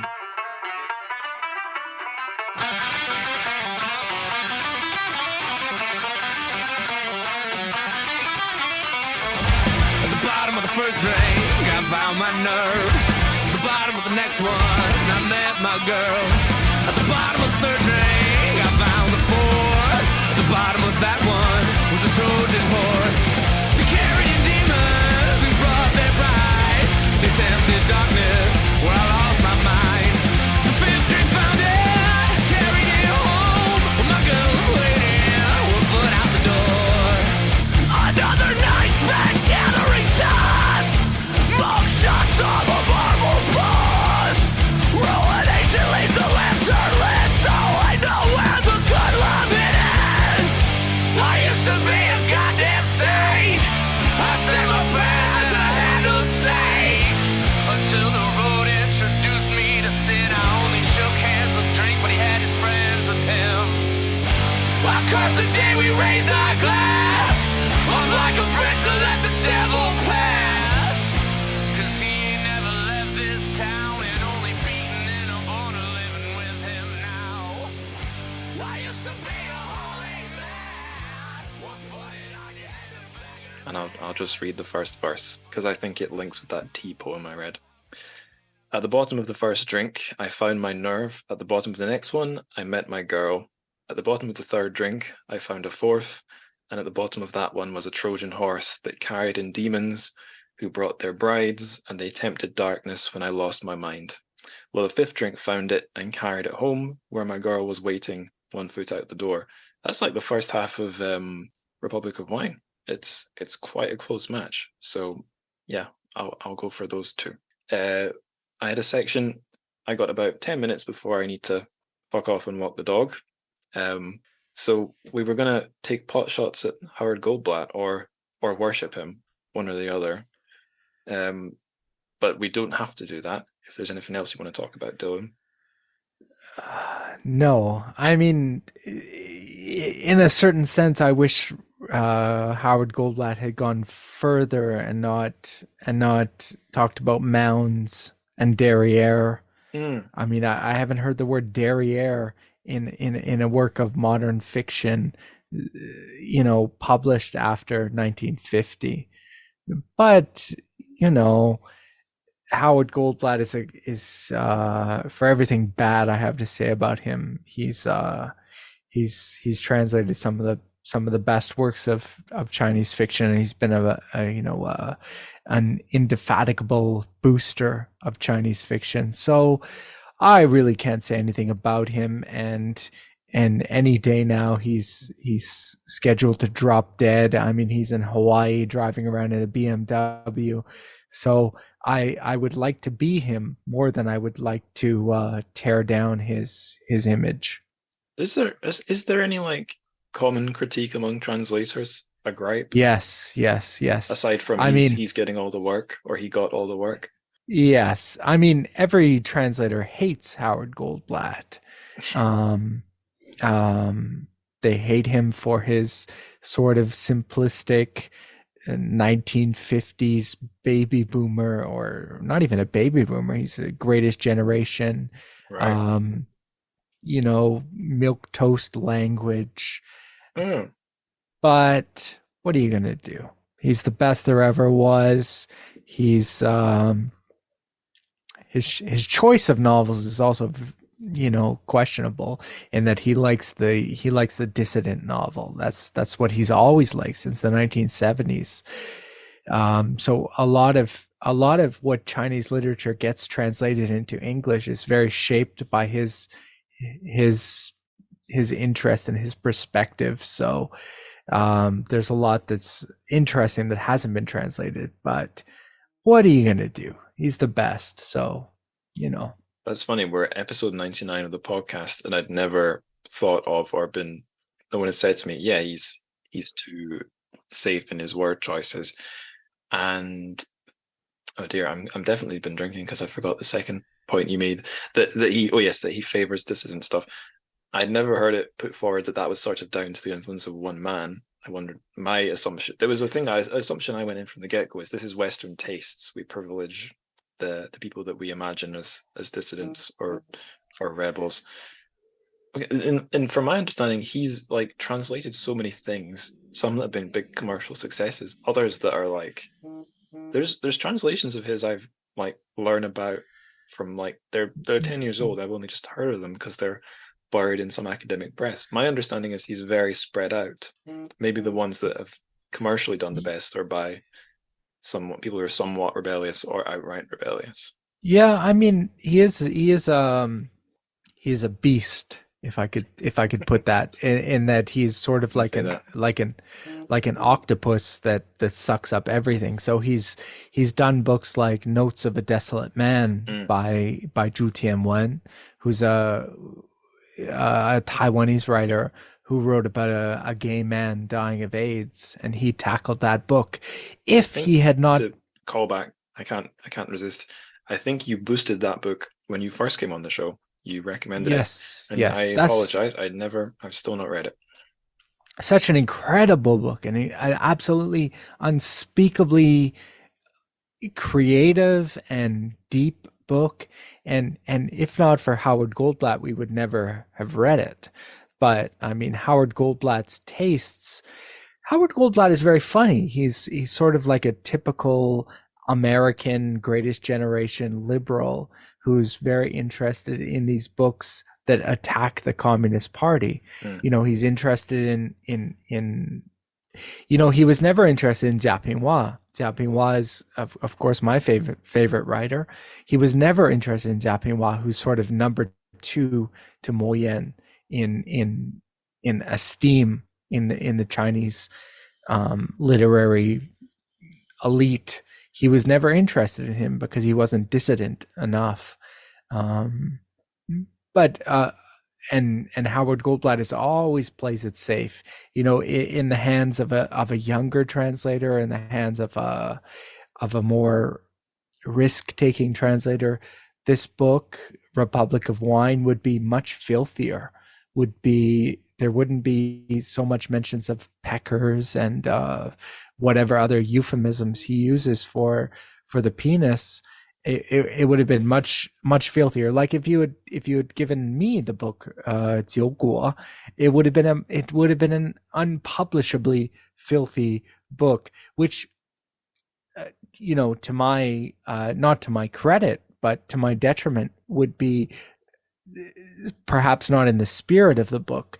So Howard Goldblatt is this person who you must esteem, who you must credit with bringing so many great books into translation. But especially as a translator, you have to question some of his choices. Maybe it's because his wife is like his first proofreader. Yeah, that's right. Don't be naughty. Yeah, that's right. And she's a brilliant translator on her own. Whatever her name is, Sylvia Lin, I think. Sylvia Lin. Okay. Yeah. She's a brilliant translator on her own, and I think she steers Howard towards some correct choices. But you can see it's very funny that the greatest translator of Chinese literature is somebody who is in their 80s and who is not long for this world, and there's no figure that approaches him. You have people like Jeremy Tiang. I think it's Jeremy is he gets a lot of work and it's good stuff. And you can see the great difference. Like Jeremy Tiang is sort of the inheritor of the great translator. Or I came on here before and I said Howard Goldblatt was Jay-Z and Mickey Harmon is Nas. Yeah, Nikki Harman was not. Nikki Harman is also not a young woman. I don't want to be telling any tales out of school. I don't want to be. I think she's young at She's heart. young at heart. She's absolutely brilliant, but there's absolutely nobody to follow those people except for Jeremy Tiong, who is also not a young man. He's in his 40s, I believe. Looks great though. Maybe it's a sign of success though that the translator's field and the range of books is getting more diffuse. It's a bit like with subcultures in the internet. I realize I said I'd go at 4. It's 3 minutes to 4 here in the UK, so I'll speak triple speed. In say the 70s or the 80s, you have subcultures that are very easy to spot, that are clear, concentrated things, and there's only so many of them.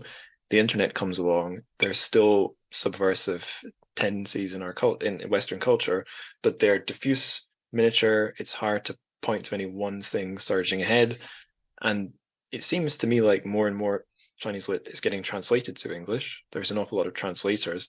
Maybe it's just that the field has broadened, so it's much less likely that any one person will become a figurehead. The whole thing just becomes more diffuse, and then we can't point to a replacement for Howard because the state of play has changed so much that there can't be one. Yeah, that could be what is that, some Mark Fisher kind of BS? I don't know. I'm joking. Mark Fisher would be more pessimistic. It would be things are getting worse. We don't have enough state subsidized patricians giving us the good popular modernist translations. That would be Mark Fisher. My final comment. Final ever contribution to this podcast. Final contribution ever to this. Yes. This is the penultimate episode of the Translated Chinese Fiction podcast. In that, I think it's a gosh darn shame that it is ending, and I should be on the final episode. You should give me some space on the final episode. It's going to be a party, so you can show up. All right.